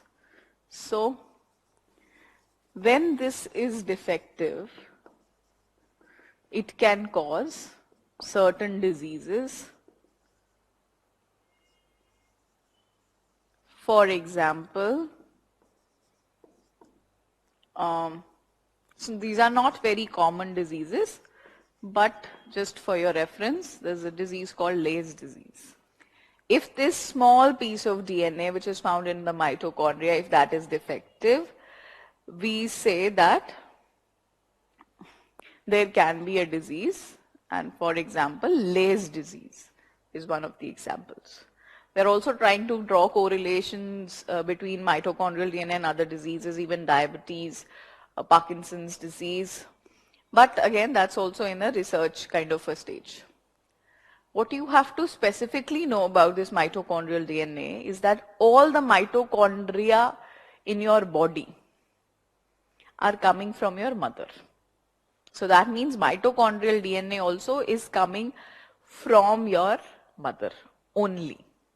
Like the other piece of DNA, with the DNA in the nucleus, that is coming from both the parents, right? Half and half, that's what we studied. Half chromosomes from father, half from mother. But that is not the case in case of mitochondrial DNA. You are inheriting your mitochondrial DNA only from the mother.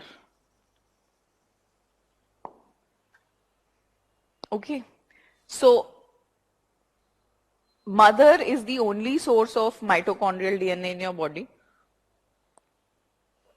So if there is any defect which is known in the mitochondria of the mother, that means all her children will definitely have that.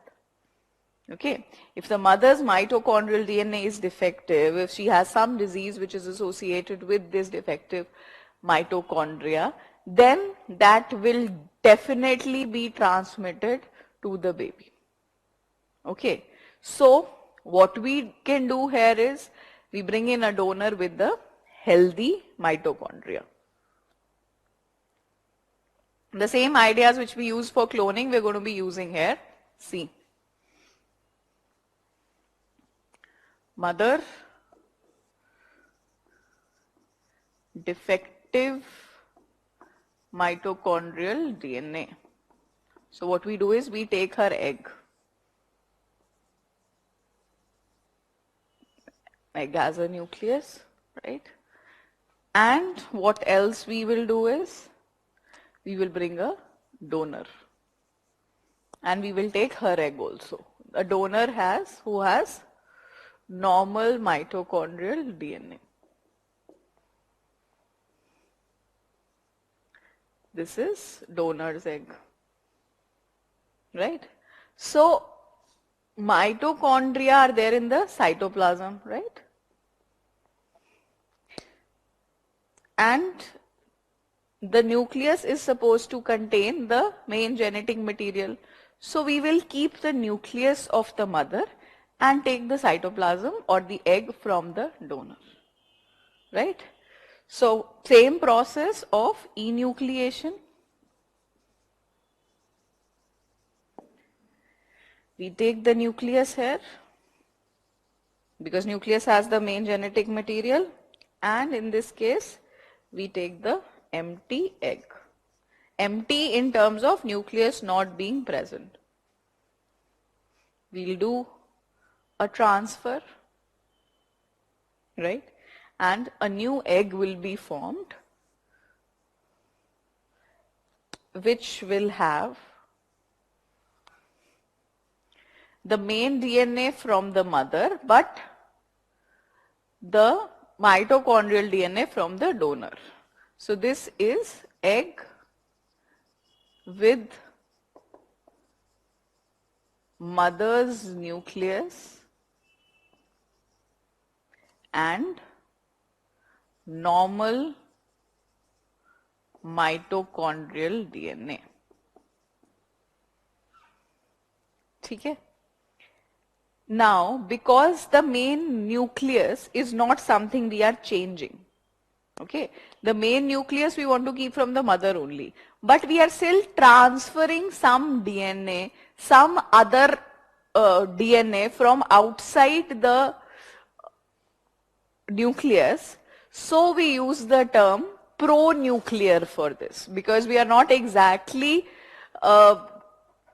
talking about the nuclear DNA here, but our concern is DNA other than that of the nucleus. So the term which we use here is pronuclear transfer technology. Why pronuclear? Because genetic material other than that of the nucleus is in question. Okay. We also call this, let me write here, mitochondrial replacement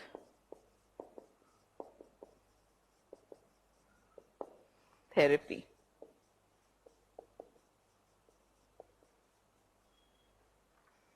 Right? And after this egg, this healthy egg is produced, we are going to fertilize it with a sperm, and then once the zygote will be formed, the embryo will be formed, right? We can again transplant it back into the mother and then she can give birth. So after this, the egg is fused with the sperm, right? This normal egg and the sperm, and zygote is formed. The zygote, then embryo. Okay.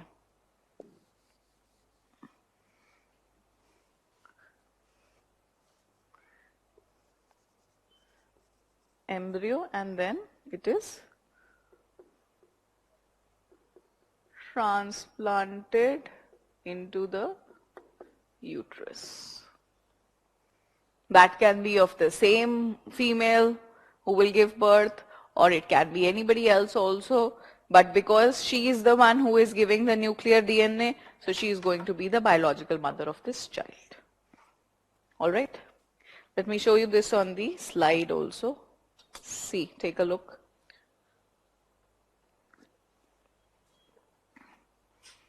Mitochondrial replacement. Mitochondrial replacement. The mother's egg with unhealthy mitochondria because of defective mitochondrial DNA. From that, we remove the nucleus. We take another donor who gives us the egg. From her, we remove the nucleus because we don't want her qualities or her characters in the baby. She has healthy mitochondria. We keep that. We keep the cytoplasm. We fuse the two cells and a new egg is formed. Then this egg is fertilized by the sperm, right? This is fertilized by the sperm, and then that whole process of zygote embryo is continued. Okay? So any diseases which are associated with the defective mitochondria, they can be removed. We call this as mitochondrial replacement therapy. We call this as pronuclear transfer therapy. Fine? Basic idea is that mitochondria has a small piece of DNA that can cause disease. It is coming only from the mother. If we know that there is a disease, we can do this and be successfully avoid a particular disease.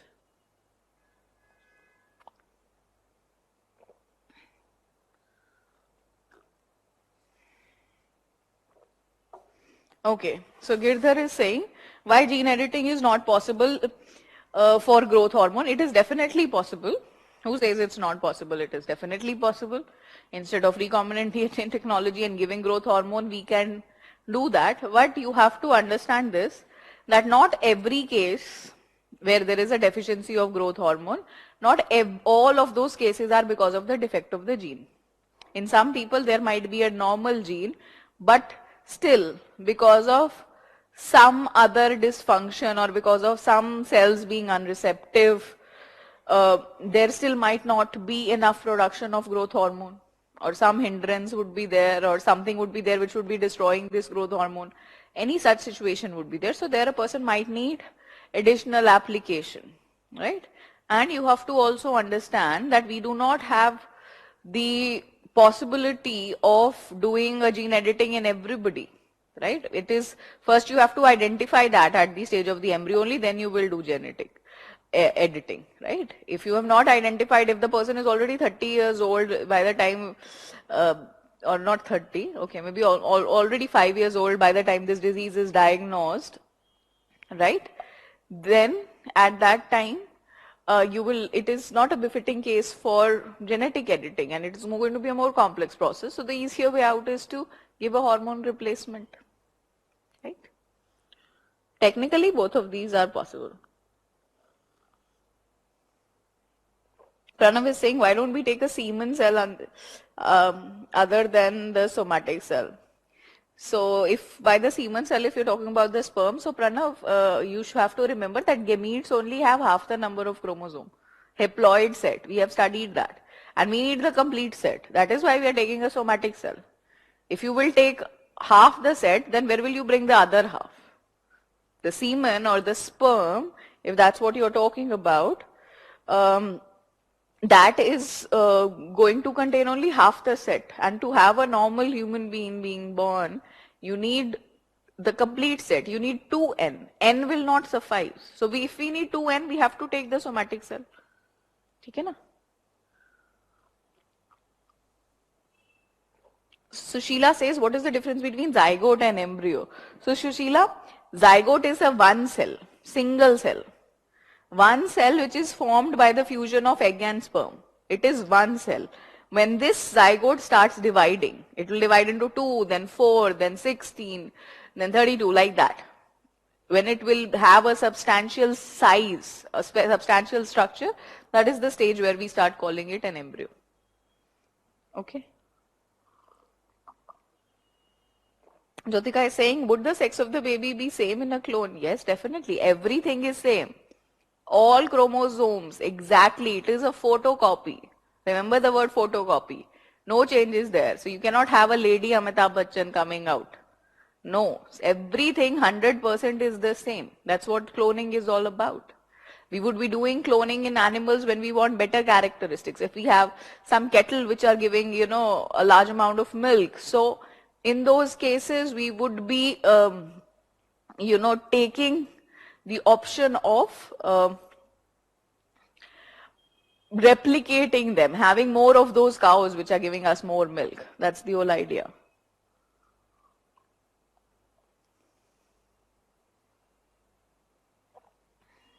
How does the nucleus get attached to the other enucleated cell for cloning? It's not that the nucleus get attached, it's just you can understand this as a process of fusion, okay, cell fusion, which we can do in the lab through different processes. There would be some electric current which could be involved, some chemicals would be involved. We don't have to go into that process. Just understand the word fusion. We fuse it, somehow we fuse it by giving some stimulus.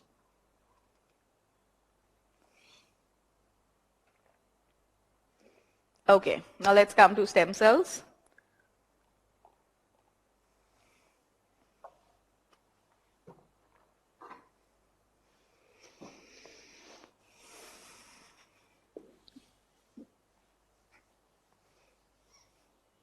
So you will also be getting an assignment question today. right? So Vishal and Nikhil, please make it a point that you give them a assignment question, because this portion can also be effectively asked in your mains exam. This is biotechnology exactly is your mains topic, and the question which you will be getting would be requiring some research on your end, because we're going to ask you a question based on application, and I have told you that application and limitation of all these technologies, that's something you have to prepare. And if you have understood these technologies, you will find that easier to do.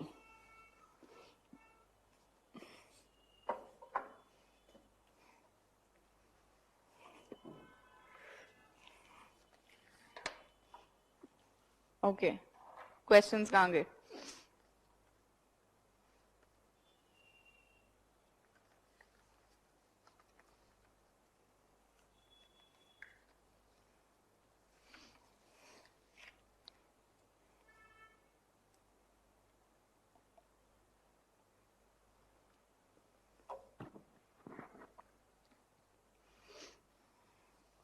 All right. So let me talk about stem cells here. What are these stem cells? So think about all the cells in your body, right? All the normal cells in your body, they have a definite lifespan. They are like created, after that they do their function, they stay for a particular time period, and then they are ultimately supposed to die, right? There's a fixed life cycle of a cell. Now, before the cells get their designated role, that okay, you are going to be muscle cell, you're going to be the bone cell, you are going to be the cells of the skin, you're going to be cell of the stomach. This would be the definite roles. Before they achieve this, they are in a, you can say, undefined form. We use the word undifferentiated.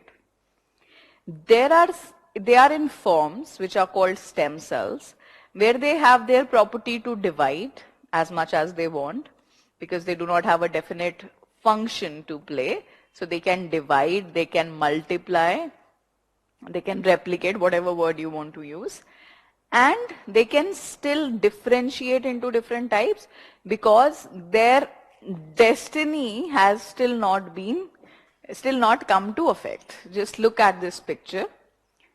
So a stem cell would be that single cell, okay, it would be that single cell which can replicate itself, okay, which can replicate itself, or what can happen is that it can differentiate into different types, right? Like these are the different types. You have the skin cells, you have the nerve cells, you have fat cells, you have blood cells. Different types of cells are there. So a stem cell is that cell in the body which has not yet determined its form, but it has the potential to differentiate that, and as of today it has the property to replicate or the property to divide. Okay, so any cell which is able to do that, that would be a stem cell. Now let me start by giving you the example of the first stem cell. Think about the zygote. Zygote is one single cell. From this single cell, your whole body is ultimately formed. Now, when you have a billion cells, these billion cells actually started their life from this one cell. So this one cell, which is the zygote, it had the property of dividing. Many times it could divide, and it could change different forms. From this one cell only your hair have formed, from this one cell only your skin has formed, your nails have formed, your eyes have formed, everything has come from this one cell. So this could be an example of the stem cell, right? Stem cells, I'll make you write also this. So one could be at the level of the embryo. So we will call these as embryonic stem cells.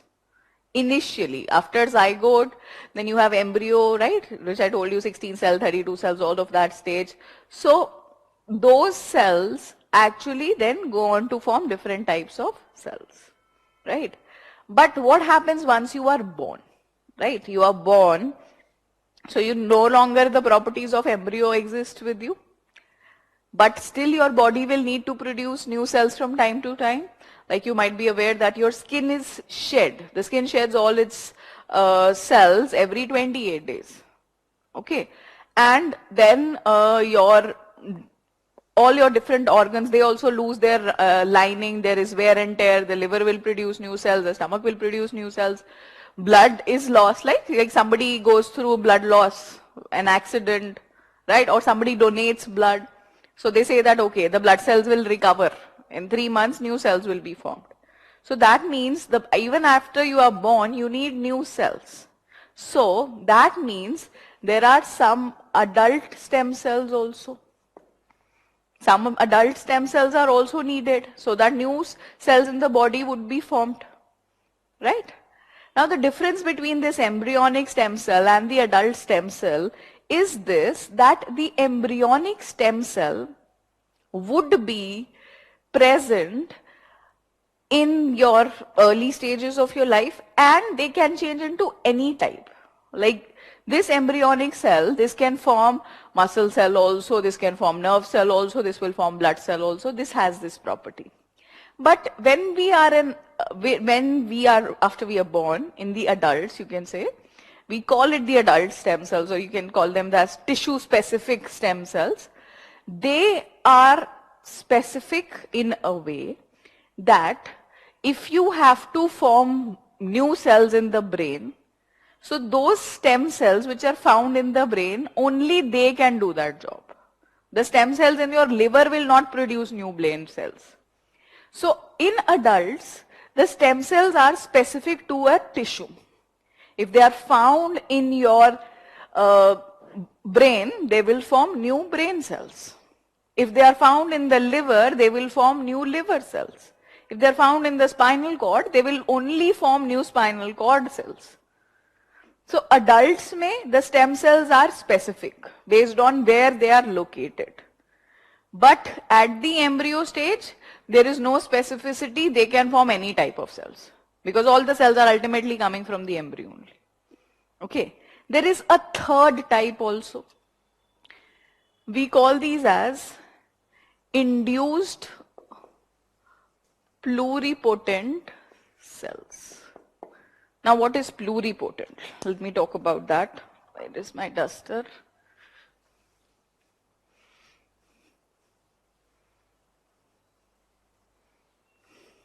There are two terms which I want to talk to you here about. Okay, all right. One is called totipotency. I will make you write this, okay? So totipotency means there is a cell, like for example zygote is the example of the only totipotent cells which we have. This zygote will change into all the cells of the body ultimately. But along with that, it has one special property. It also forms extra embryonic tissue. What is this extra embryonic tissue? For example, placenta. You've heard about the placenta? So placenta is that tissue which is providing nutrition to the baby, and from the mother this nutrition is reaching the baby through this special layer of cells called placenta. So how is the placenta being formed? The placenta is also ultimately coming from the zygote. So zygote is totipotent to say that it forms all the cells of the body along with extra embryonic tissue, because this is something which is naturally there. The other term is pluripotent. So a pluripotent cell also forms all the types: muscle, brain cell, blood cell, all different types of cells pluripotent cell will form, but not the extra embryonic tissue. This extra embryonic tissue, or the property of totipotency, is only available with the embryonic cells or the zygote, right? All other cells which we will say that they can change into any type, they would be pluripotent. And we can induce this property. This is again something, these are important, Nobel Prize discoveries, like gene silencing we discussed, gene silencing technology or RNA interference that won a Nobel Prize, I think 2006. Then CRISPR, I told you, 2020 Nobel Prize. This induced pluripotency, I think 2012, this won a Nobel Prize. So these are important, significant discoveries. What they did was, they took a normal cell of the body, like I take a muscle cell from your body, and I treat it in the lab and induce or stimulate it to become undifferentiated and become a stem cell. So once it becomes a stem cell, because I have stimulated it, so that means I have put in the property of pluripotency in that cell. Now that muscle cell is no longer a muscle cell, it is a stem cell, and it can now be turned into any other type of cells. From that muscle cells, once I have made it into an induced pluripotent stem cell, I can change it into any form. I can change it into a blood cell, I can change it into a skin cell, I can do whatever I want, because it is now a pluripotent cell. This can be done in the lab. So these are the artificially created, and naturally at the stage of embryo we have stem cells, and at the stage of adults we have stem cells. So I will explain how this is used, but before that we will write a few things down, and we have a few questions. Should I make you write or should I take the questions? Okay, let me take the questions first. Can there be many number of potential target sites for simultaneously for cutting enzymes? Okay, so Kunal, what happens is that when we are sending a DNA cutting enzyme, sorry, or a nuclease, so we have to make it a point that it is going to be specific. One particular enzyme, one particular nuclease which we are sending, it will cut the DNA at one site only, because it is specific for that gene, it is specific for that part of DNA, right? If we have to cut it at multiple sites, so all those sites would be different. The genes involved would be different. So we have to send different nucleases for all those sites, because nucleases are specific to the site which they are cut, or the gene which they are going to cut. All right?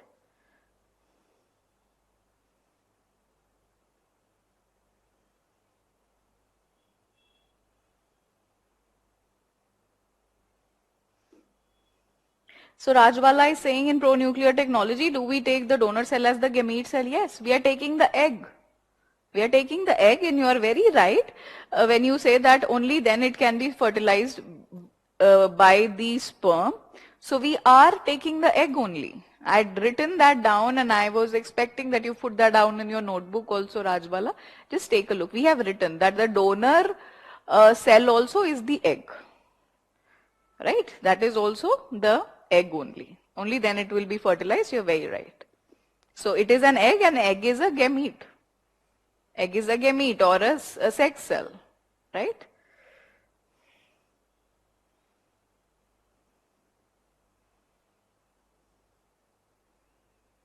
Okay, so Siddharth is asking me, is there any side effect of injecting human growth hormone? So there is a side effect of everything. Okay, water can also have a side effect. So injecting human growth hormone can also have some side effects. Please don't ask me what kind of side effects. It will depend on the nature of that composition or of that preparation, and will also vary from person to person. But yes, normally these treatment modalities, the hormone replacement therapies as they are called, they are pretty safe, and for a lot of diseases like maybe diabetes or diseases like hypothyroidism, it is given in a way as a lifelong preparation, so not a lot of adverse effects are there. Like a lot of people who are taking insulin as a regular basis. So just think about insulin. You might be knowing some people who are injecting insulin every day, right? Before they have to eat, they have to take an injection of the of insulin, which is also a hormone. So it is not like something very adverse is going to happen. If your body has a deficiency, it has to be made up externally by injecting or by taking a medicine, however the preparation is available. Mutation in the somatic cell can affect the individual. How? Yes, somatic cell are those cells which contain all your DNA. So if there are any defects in your DNA, they will definitely express themselves. If your cells are defected or if there is a mutation, mutation means change in your genetic makeup. Now genes are supposed to have all the expressions in human beings, in your body, all your expression, everything you are doing, from the way you talk to the way your hair look, everything is because of those genes. And if that gene is changing, right, in somatic cell means all your cells of the body, right? If it is changing in that, it is definitely going to express itself. That change is going to be reflected in the form of gene expression, and that's going to affect you as an individual. Okay? Prabha. Right. चलिए लिखते हैं. Let's write a few things about stem cells.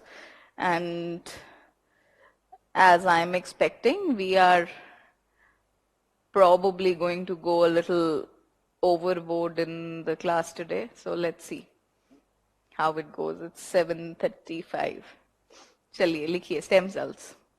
Then I'll explain how we are using it. Stem cells are unspecialized cells. Stem cells are unspecialized cells that can divide and grow into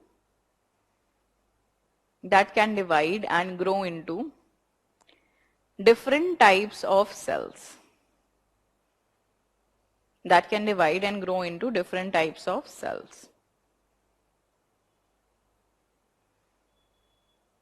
Then let's write down about these two terms, totipotency and pluripotency. First write down totipotency. Totipotency. It is the property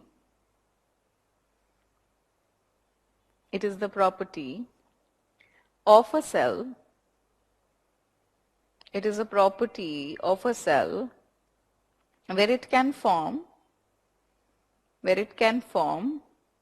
all the cells of the body,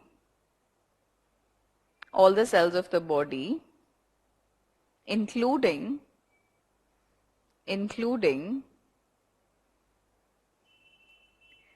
those of the extra embryonic tissue. Those of the extra embryonic tissue like placenta. Those of the extra embryonic tissue like placenta.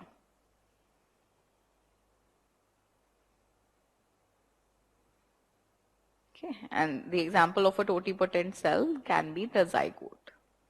Zygote is a cell showing us totipotency.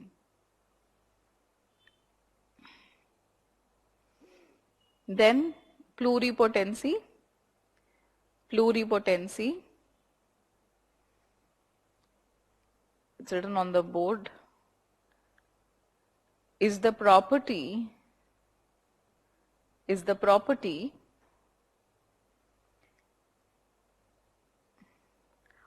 of a cell. It is the property of a cell to form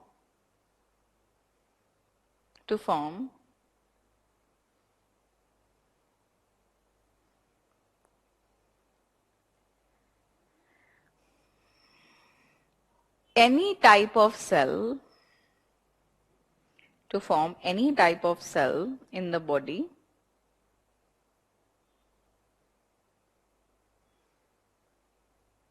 except for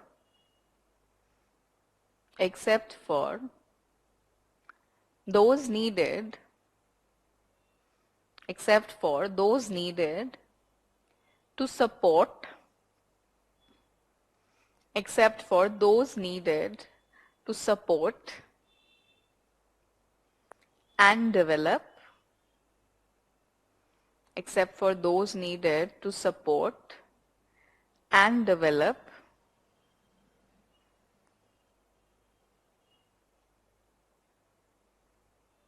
the embryo. Except for those needed to support and develop the embryo. Then write down types of embryonic cells. Types of stem cells. Types of stem cells. First, embryonic stem cells. Embryonic stem cells which are found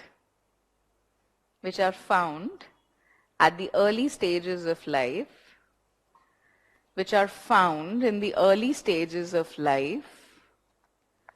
and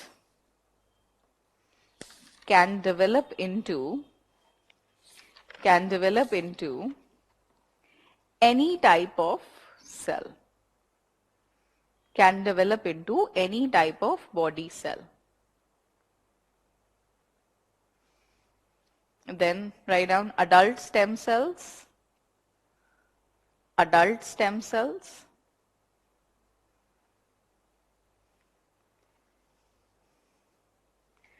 They are tissue-specific stem cells. They are tissue-specific stem cells which are found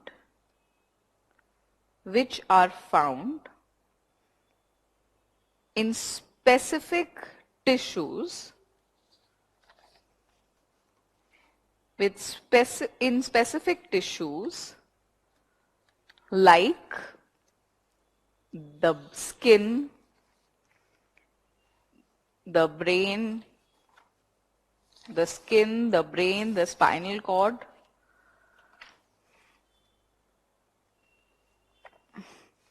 and are capable of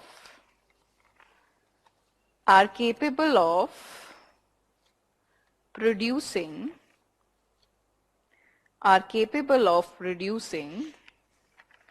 only that type of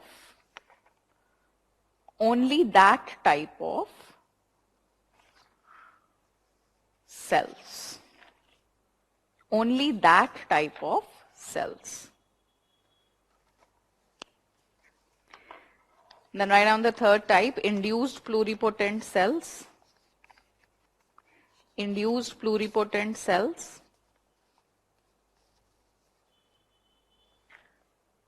Normal differentiated cells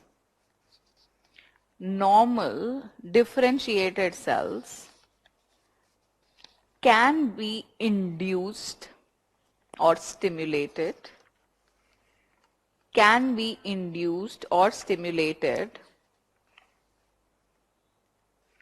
to become undifferentiated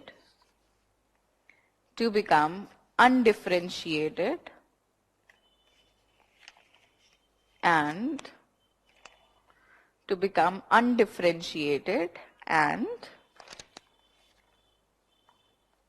acquire the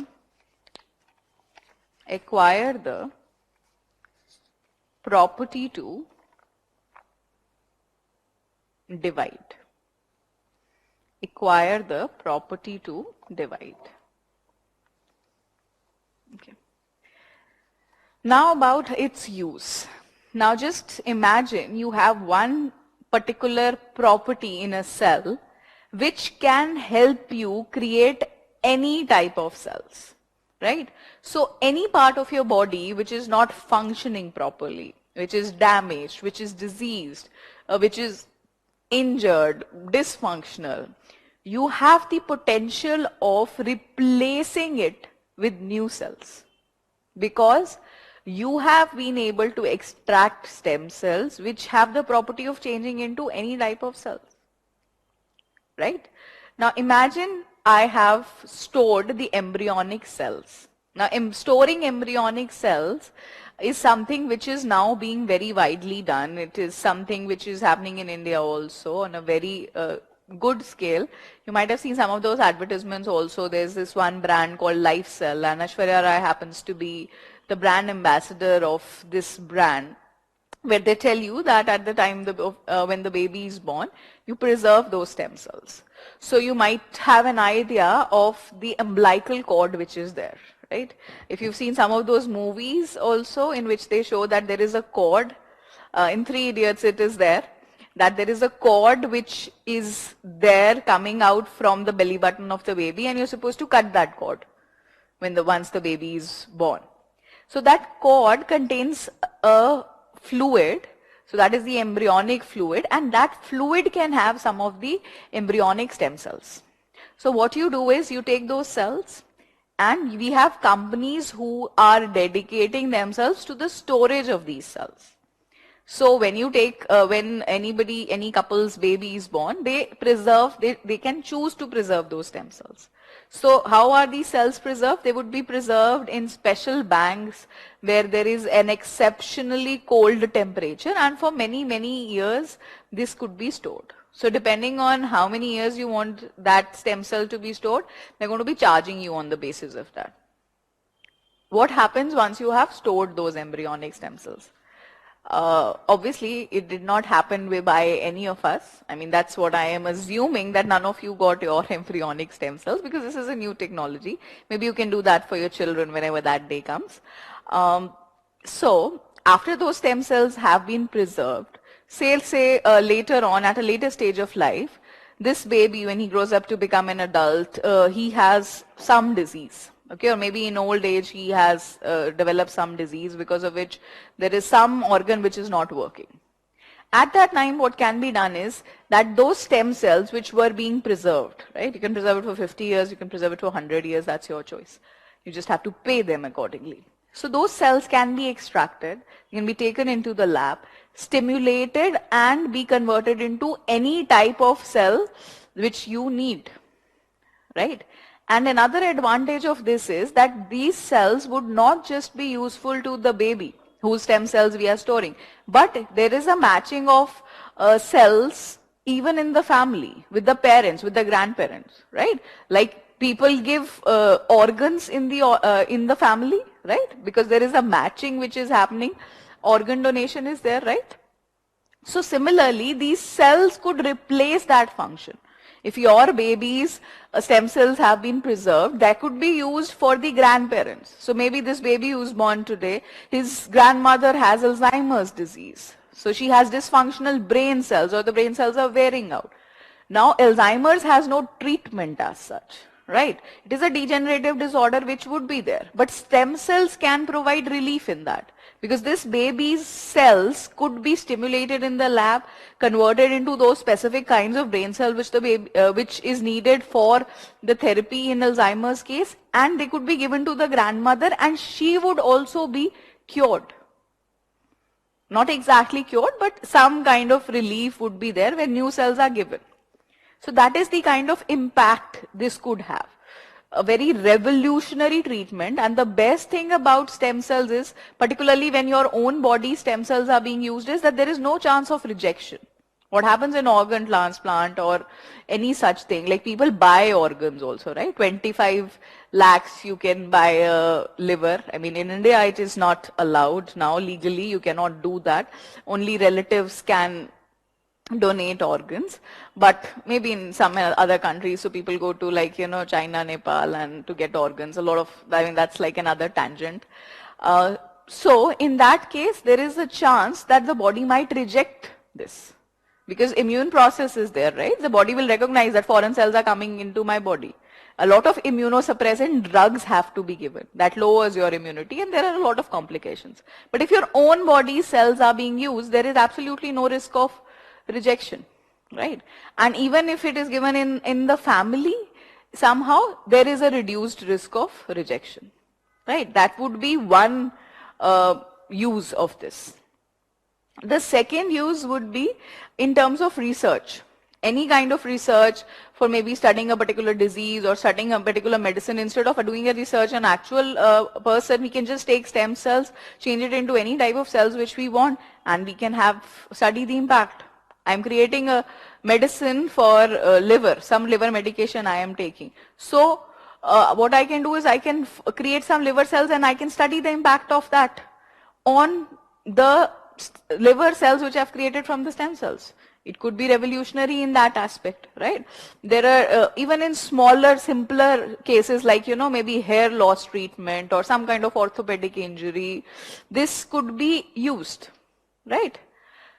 Now the problem with this blowing out, and currently this being a very expensive procedure, is that embryonic stem cells are not there, right? For you, for me, for nobody, no embryonic cells are there. So what do we have to do is we have to take the other route which is currently used, and that is the adult stem cells. And adult stem cells, we've understood, they are specific. That the adult stem cells which you take from the brain can change only into brain cells. So we don't have the option of, like changing it into any other type. So its specificity is a problem. That you need specific cells from that particular tissue, and you have to like acquire that only and then convert it. So it becomes a very difficult process. Like you might have heard about the concept of bone marrow transplant. What is bone marrow transplant? Basically, it is stem cell therapy only. What is happening in bone marrow transplant? Bone marrow is that part, those cells, they are found in your bones, right, in the long bones of your body, and they are the cells which are producing blood cells. Okay, bone marrow is supposed to produce blood cells. Now, there is a person, suppose, in whose body there's some type of blood cancer, say leukemia. So leukemia is a type of blood cell cancer where white blood cells are not being formed. Okay. Now you need something which is going to produce those white blood cells, because you cannot survive without them, right? So a bone marrow transplant is suggested. What is going to be transplanted into bone marrow? You are going to transplant the white blood cells, right? Now, how do you do that? Your own bone marrow is non-functional. It is not producing white blood cells. That means your stem cells in this regard are not working. So you need it to come from some other person, right?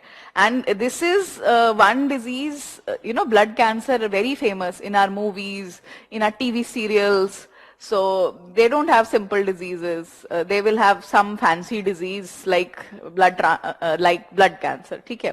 So blood cancer, then the doctor will say we need a bone marrow transplant. Then you have to find out some person whose bone marrow will match.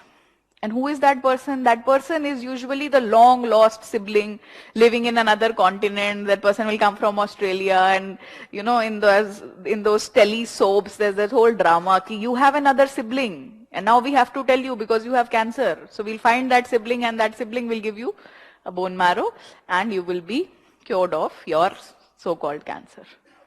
Okay? This is the application. A lot is still not known about the side effects of stem cells, and there is a definite challenge of its specificity when it is being derived from your adult stem cells. So storing embryonic stem cells of more and more people can in that sense be revolutionary. Okay, for research, for understanding diseases, for what we call regenerative medicine. Regenerative medicines means you regenerate the tissue, diseased, dysfunctional, injured tissue, right? In case of trauma, in case of maybe a heart disease, in case of Parkinson's, Alzheimer's, any such thing, this could be having a lot of impact. Okay. Placenta is an adult stem cell. No, placenta is not an adult stem cell. Placenta is just an embryonic tissue which is going to provide nutrition to your baby when the baby is being born. Okay. Okay, so we are at 8. I'm going to need half an hour more. आधा घंटा और चला लें class, आखिरी class है आज. हाँ, आपको कोई दिक्कत तो नहीं ना? फिर क्या किया जाए? चलिए. Nikhil and Vishal, what is your take? I want to finish this, so will you be bearing another at least half an hour with me? Okay. Stem cell banks, they explain that they will keep the placental tissue for 2 years for some specific disease that occurs at early stages, and will club that to a pool where anyone can use our tissue and cells for their diseases. So again, see, placental tissue as such does not have any specificity other than the fact it holds these embryonic stem cells. That is its only utility, right? That it is going to have those embryonic stem cells. Okay? And of course, when there are embryonic stem cells, if you've mentioned the concept of a bank, so even other people can use it once that matching of tissue is there. Fine. So now we are going to talk about the application part, which I've already told you that you're supposed to do at your own end, but I will give you some idea about different types of applications. So we have blue biotechnology, we have green biotechnology, we have red biotechnology and white biotechnology. Now what does this mean? This means that there is an area of application which is different in each of these cases, and we have studied different technologies. When these technologies are applied in different sectors, we have given them different color coding. Like when we are applying biotechnology to marine or aquatic life, we say it is blue biotechnology. When we are using this in agriculture, we say it is green biotechnology. And when we are using this for medical therapies, we say it is red biotechnology. So everything which we have done here, stem cell therapy, or even the vaccine in which we had earlier studied, mRNA vaccine, gene therapy, mitochondrial replacement, all of them would come in this red biotechnology. And when we are using it in the industry, we say it is white biotechnology. And we can have one more, which is gray, that would be in the environment. Okay, so you are going to study this when you study environment also. I'll just give you very simplified versions of examples, because you will be reading about these things in current affairs, so you should be able to associate. Like in environment, what are the things we are struggling with? So environment mein we would be struggling with waste management, we would be dealing with pollution. So what we can do is, we can have some specialized microorganism created to handle this environmental challenge by genetic engineering. Like I'll give you an example. There is one set of bacteria which are genetically modified. We have done gene editing, which is called, there are multiple bacteria here, it is called the oil zapper. What is this supposed to do? Suppose there are oil spills. Oil is spilled, when oil is being transported through our water bodies, it is spilled in certain areas, right, while transporting, and our water bodies, our aquatic life would be damaged because of this. So, as a solution to that, we apply a technology called oil zapper. It has a group of bacteria in which we have done genetic editing so that they can, what they can do is, they can digest this oil. So we'll put this oil across our water body, put this oil zapper on the oil, and oil will be digested.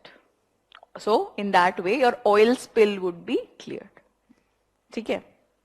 Let me give you an example of white biotechnology or industrial application. This is your detergents. Okay.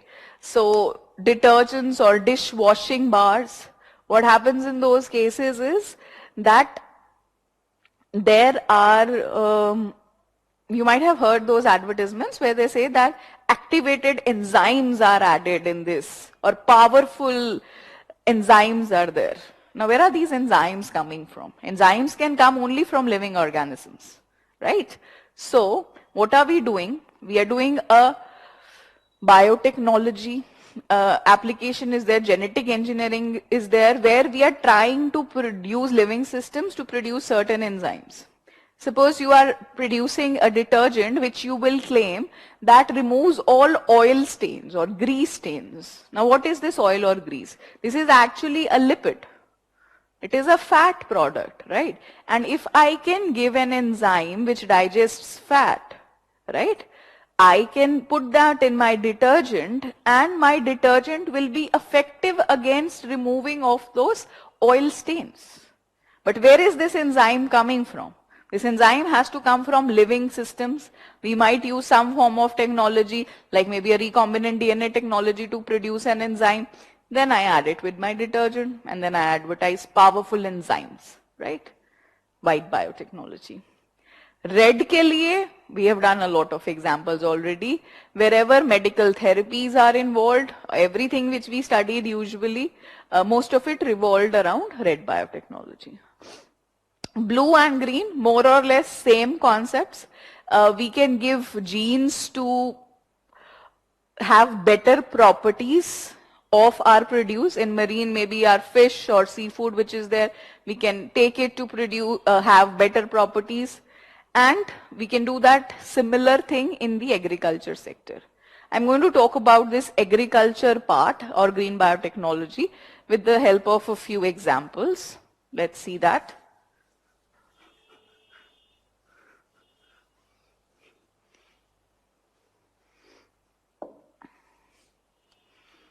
So, we have GM crops. So you've heard about this. You might have read about this also. GM crops, or there is another term called GMO. When we use the broader term, when we are including plants, animals, everything, we can also call it GMO. Basically, this just means genetically modified organisms, or genetically modified crops, if we are talking about green biotechnology in particular. Now, what you need to think about is, why would we want to do it? Why are we trying to manipulate the genetic setup? Why are we trying to manipulate the genes? What do we want to achieve? So here are a few things which we want to achieve. First would be a higher yield. You want your crop to produce more, give you high yield. So an example of this is GM mustard. All these things stay in news, right? So you need to have an idea. Then the other thing which you might be interested is pest resistance. You want to protect your your crop from the pests. Right? We have pesticides also, that is one option, spray pesticides, destroy the pest, or we can develop a crop which is already resistant to the pest. And the example of that is BT cotton. BT cotton is the only crop in India which has been allowed for commercial cultivation. Other than that, all your genetically modified crops, they are still in research stage, they are still waiting for approval, they are still in testing stage. Only BT cotton is the one crop which has been allowed for commercial cultivation in India. Then what else you might be interested in? You might be interested in having additional nutrients. Okay, you might want to add extra nutrients to the crop, make it more nutritious. And the example of this is a variety of rice called golden rice. This golden rice has an additional vitamin A. So we take a normal variety of rice, we take genes from other crops, like in this case maize is one of the crop. Maize has high amount of vitamin A, so we are taking that gene which is producing vitamin A from maize, putting it into the rice DNA, and we are producing a new variety of rice called golden rice. So this can be an example of moving genes across different species of plants, right? So these are a few things which we would want to do. There could be many more. We can have crops which would be resistant to climate change, right? Climate change is a very big issue, so we can design crops which would be more tolerant to those climatic conditions, okay? Or we can have crops which would be easier to store, higher shelf life, right? Any such options would be there. Basically, we want it to be more productive, more fruitful, right? These are just a few examples which I have shared with you.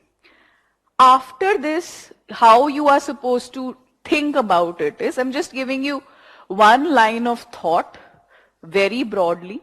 Now, what are the concerns, right? We've discussed that, okay, what can be the possible application? There are going to be some challenges. There are going to be some concerns also. So for your GM crops, what are the concerns? One concern can be health. BT cotton got approval. We have the similar technology for BT brinjal also. That was not approved. Why? Because cotton you don't have to eat. Brinjal you have to eat. And you will make bangan ka bharta out of that brinjal. So the scientists are still trying to study that what happens, what are its health impacts. And sometimes the problem is that health impacts will not come immediately. It might take 5 years of consuming that brinjal or 10 years. Then after that, maybe some liver damage starts to come up. We don't know that. So health is definitely one of the key concerns, particularly when there are food crops involved. So in US, where these GM crops are produced, a lot of products which are, you know, being marketed as non-GMOs. So why non-GMOs is because, you know, to state that this is beneficial from your health, for your health point of view. Then there is a concern on the environment. How? You're changing some form of the crop. You're changing some gene. So it might affect your environment differently, right? Like suppose there is a crop which has pest resistance. Now what will happen to those pests? Right? The pests are a part of that environment, and if they are not able to consume that crop, that cotton crop, which was their staple food, so it is going to disbalance the food chain where the pest was dependent. Or maybe we are creating a high yield variety, but what we have not understood or taken into account is that now this crop is taking more water. It is damaging to your soil.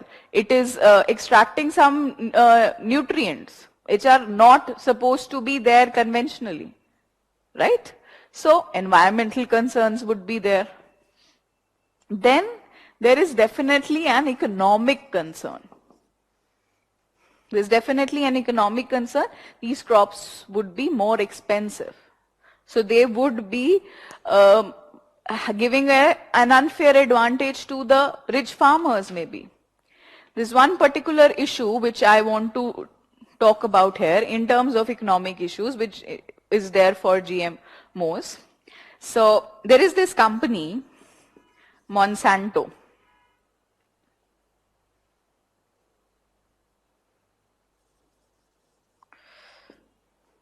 Okay, this is an American MNC.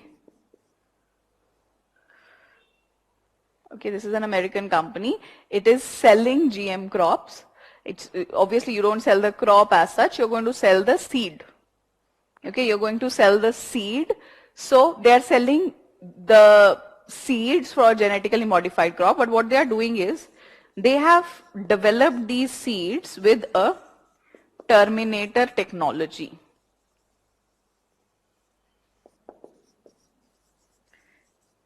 Terminator technology in seeds. What does that mean? That means that now these seeds, normal process kya hai? You take a crop, okay, you sow the crop, you take a seed, you sow the seed, the crop comes out, and once the crop comes out, it gives you seeds. You can take those seeds and sow it in the next cycle. These crops or these genetically modified seeds, which this MNC is selling, what happened was that they developed a technology in which the seeds were terminator. Once that GM crop is being sold, is sown, whatever seeds are coming out, those seeds have no potential to grow again. They are terminator seeds. They will not be able to grow further. So what does that mean? Every time you need seeds, you go back to the company, you go back to your MNC. They are creating monopolies. Okay. So this is an issue of unfair monopolies, because now nobody else can do it. Every time you need seeds, you have to go back to them. It also becomes an economic burden, along with the fact that there is just one company which is made to rule or exploit this. Okay, so this is a concern. You have to develop more specific points for all these areas, right? Because that is the kind of questions you will be asked in the mains exam. One last aspect of biotechnology is the ethical aspect. This is not just for GM crops. This is general for biotechnology as a whole. Okay. There is a paper in your portion, ethics paper 4, and anything you study in any portion, polity, geography, society, IR, everything can have an ethical question. So, whenever you are preparing any aspect, think about how ethics would be involved there, right? Biotechnology mein ethics is something which has been revoked again and again. There is a lot of international discussion. Some pointers I'll give you for the ethical aspect or the ethical concern or ethical challenges of biotechnology. Some of those which we have already discussed, I would like to mention here. One is designer babies. I hope you remember, we studied this today. You don't need blue-eyed baby, but you want it, giving you a right to manipulate, and ethically this is not right. Okay, or this is questionable. Ethics, whenever ethics is involved, there's not exactly right or wrong, it's more of a dilemma kind of a situation. Second is the issue of equity. For all technologies, this is an issue.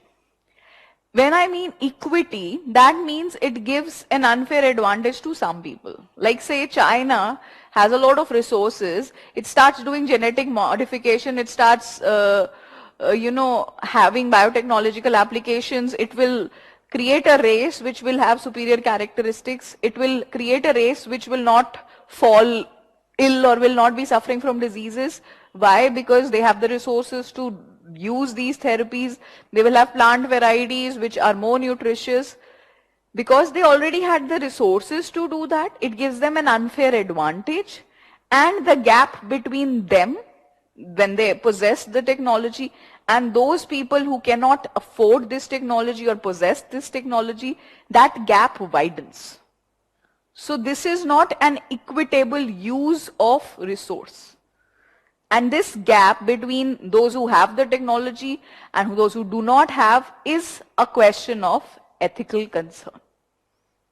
Right? Then there is one more issue, you will read about it in environment section in detail. I just want to mention it. That is biopiracy, which is a very big concern. You'll be surprised, you might be knowing this also, that America has a patent on basmati rice variety. Okay, so basmati rice, which is indigenous to India, which is supposed to be our biological resource, our economic resource, that has been taken from here, patented by some American company, and they are now having the exclusive right to sell or market that particular variety of rice without any knowledge of Indians, any knowledge of people of that particular area who have been probably growing that variety of basmati rice for maybe thousands of years. Neither is it in their knowledge, nor are they getting any benefit from it. A question of ethics. So biopiracy means you take resources from a particular area, from a particular group without their knowledge, and you are now selling it, making money out of it without the people who originally held that resource, without they getting any benefit. So this is a form of piracy. Because biological resources are involved, we say biopiracy. Right? And one of those issues of the biggest debates is your religious issue.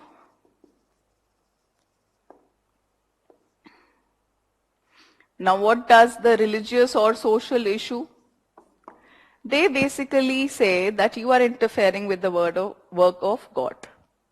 That is their biggest challenge. Ki bhai, how can you manipulate their genes? The God intended somebody to suffer from sickle cell anemia. How can you do that manipulation? Okay. So they say that this technology is interfering with the natural order. It is interfering with the work of God. Okay. That is the biggest challenge. That is the biggest issue here, right? And what other thing is happening is that they also say that there is a lot of destruction of living tissue which is happening. Like, different embryos are created for different kinds of research, and then they are not viable. Those embryos are lost, right? So some religious organizations or social groups also consider that to be equivalent of death. Like I told you, for the birth of Dolly, 200 embryos, more than 200 embryos were destroyed. So they say you are killing. This is equivalent to killing, because embryo is now a full-fledged life form in their definition. Again, there are different disputes. Some say that no, after these many weeks, it is considered to be living thing, otherwise it's just cells, or that is a different tangent. But basically they are equating it to interfering with the process of birth, interfering with the process of life, interfering with the challenge of with the role of God, and that becomes again an ethical question. Okay, so I've given you a broad framework. I'm hoping you will be able to develop into that. Okay.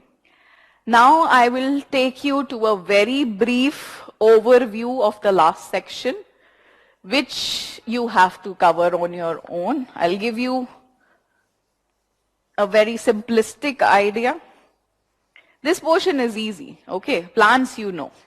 Nothing much to be explained here, nothing much to be taught here, right? You already know these things, right? Parts of the plant, right? So what are the parts of the plant? We have the roots. What do the roots do? Root absorbs water and minerals. Okay? Then what happens? These water and mineral, they will travel to other parts of the plant, basically through the stem.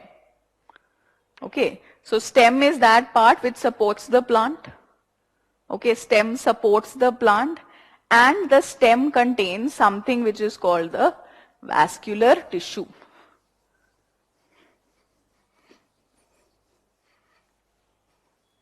Like you have blood in human beings, right?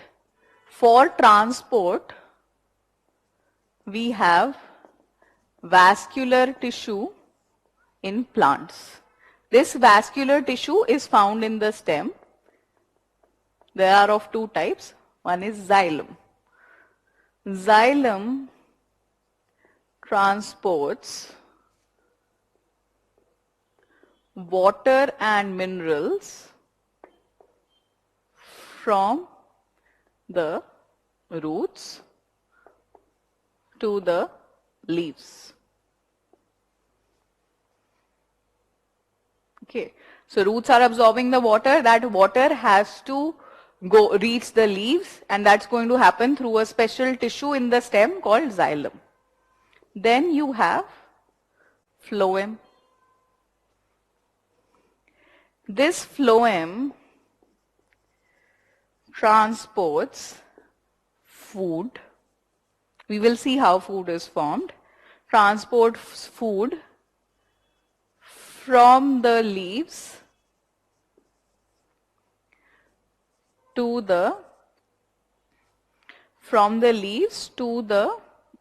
all parts of the plant.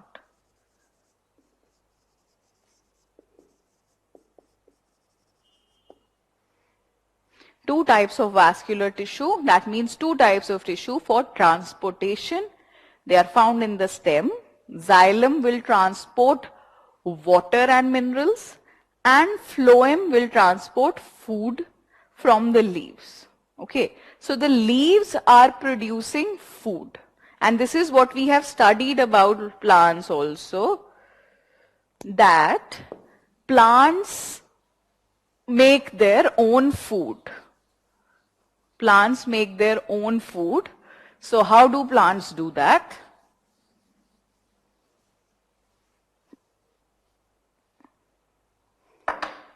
there is a process called photosynthesis.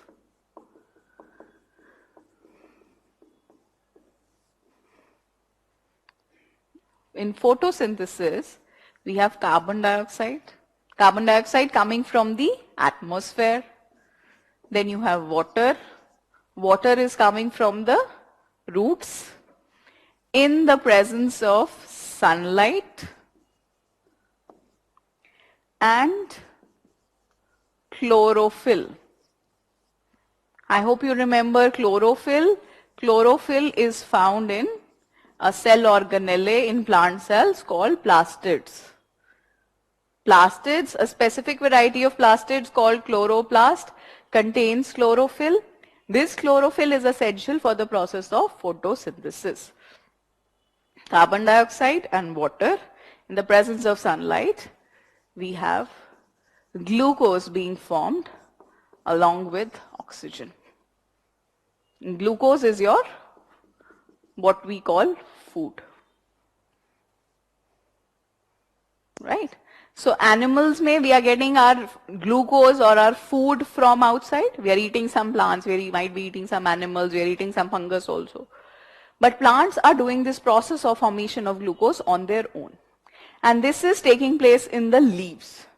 The leaves have chlorophyll. And that is why the leaves would be green. So this is taking place in the leaves. Leaves are the sites where food production is there.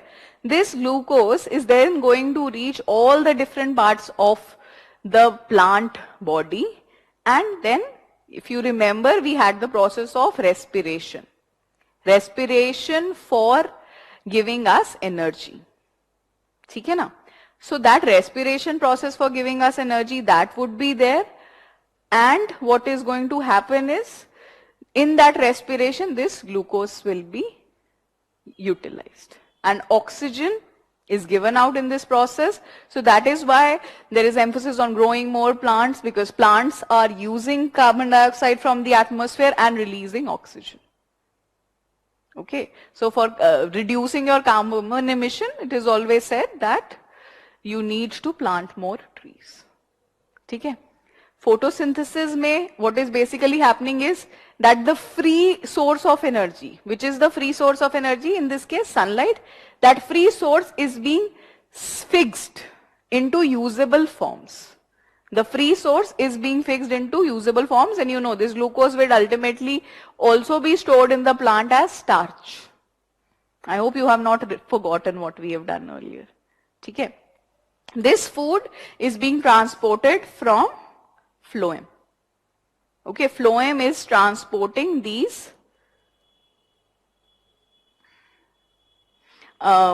food items, and here we have the leaf which performs photosynthesis, then you have flowers which help in reproduction, and you have the fruit which protects the seed. Let me tell you a little bit about flower also. So flower is the sex organ, okay, is the part which holds the sex organ. So flower has two parts. The male part of the flower is called stamen. Okay, the male part is called stamen, and the male gamete,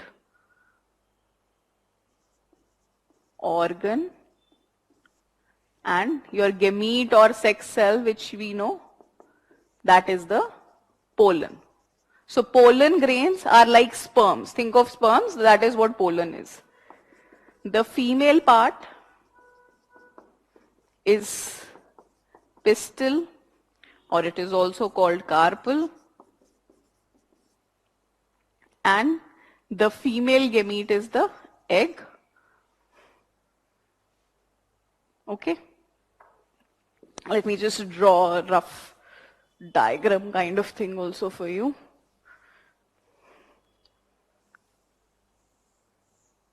This is my diagram, so you have to bear with my drawing.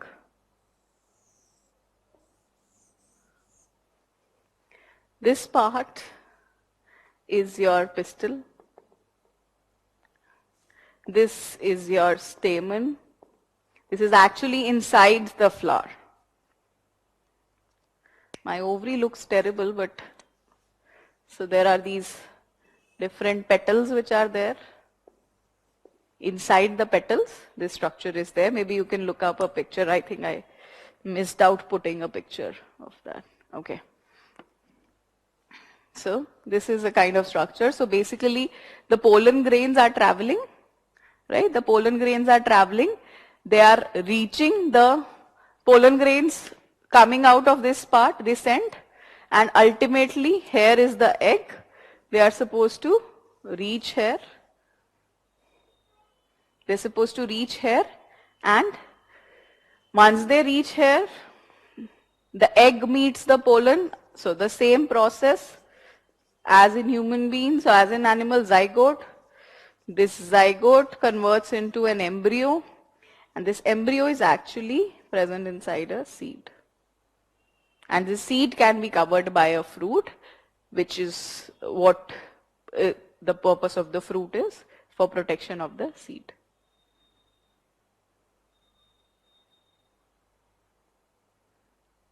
Okay, this process of the pollen grain coming from the stamen to meet the egg, it is called pollination.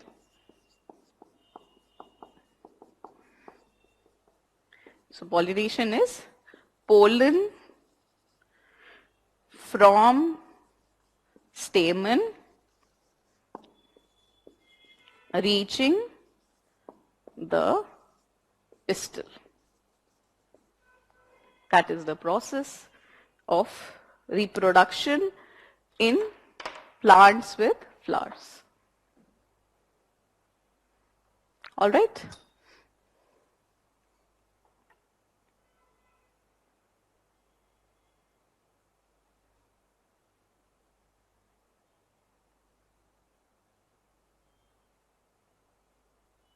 Okay, so this would be it from my end. I'll tell you a few chapters also. I have one question from Kamlesh where he says that in terms of blood group questions, if we have an option saying that a person has blood group A, so what do we consider it? Because A blood group, he says, or she says, I don't know, can be A and A or A and O. So the question is, what genotype should be considered? See, you will never have a question where there is no obvious way of devising it. There is, when there is no available way of determining it, you will not have a question like this, because you cannot guess. Both the options are possible. So in some way, they would be telling you this. Okay, in some way, in some reflection, that would be given. They cannot just give you that the blood group is A and not tell you anything further about it. Maybe from the options in the answer you will be able to decipher this, or in some way. They cannot give you an open-ended question. It's not possible because there is no possible way of determining it. Okay? All right. So, summing this up, let me tell you about the chapters. So what I want to do here is, I want to tell you all the chapters, okay, not just specifically for plants. I will tell you all the chapters once again for all the different sections. I'm going to rub this so that you are able to have all of these in at one place, and I'm also not very hopeful that you have read all the chapters. So let's do this again. 6th standard, we have chapter 2, chapter 7.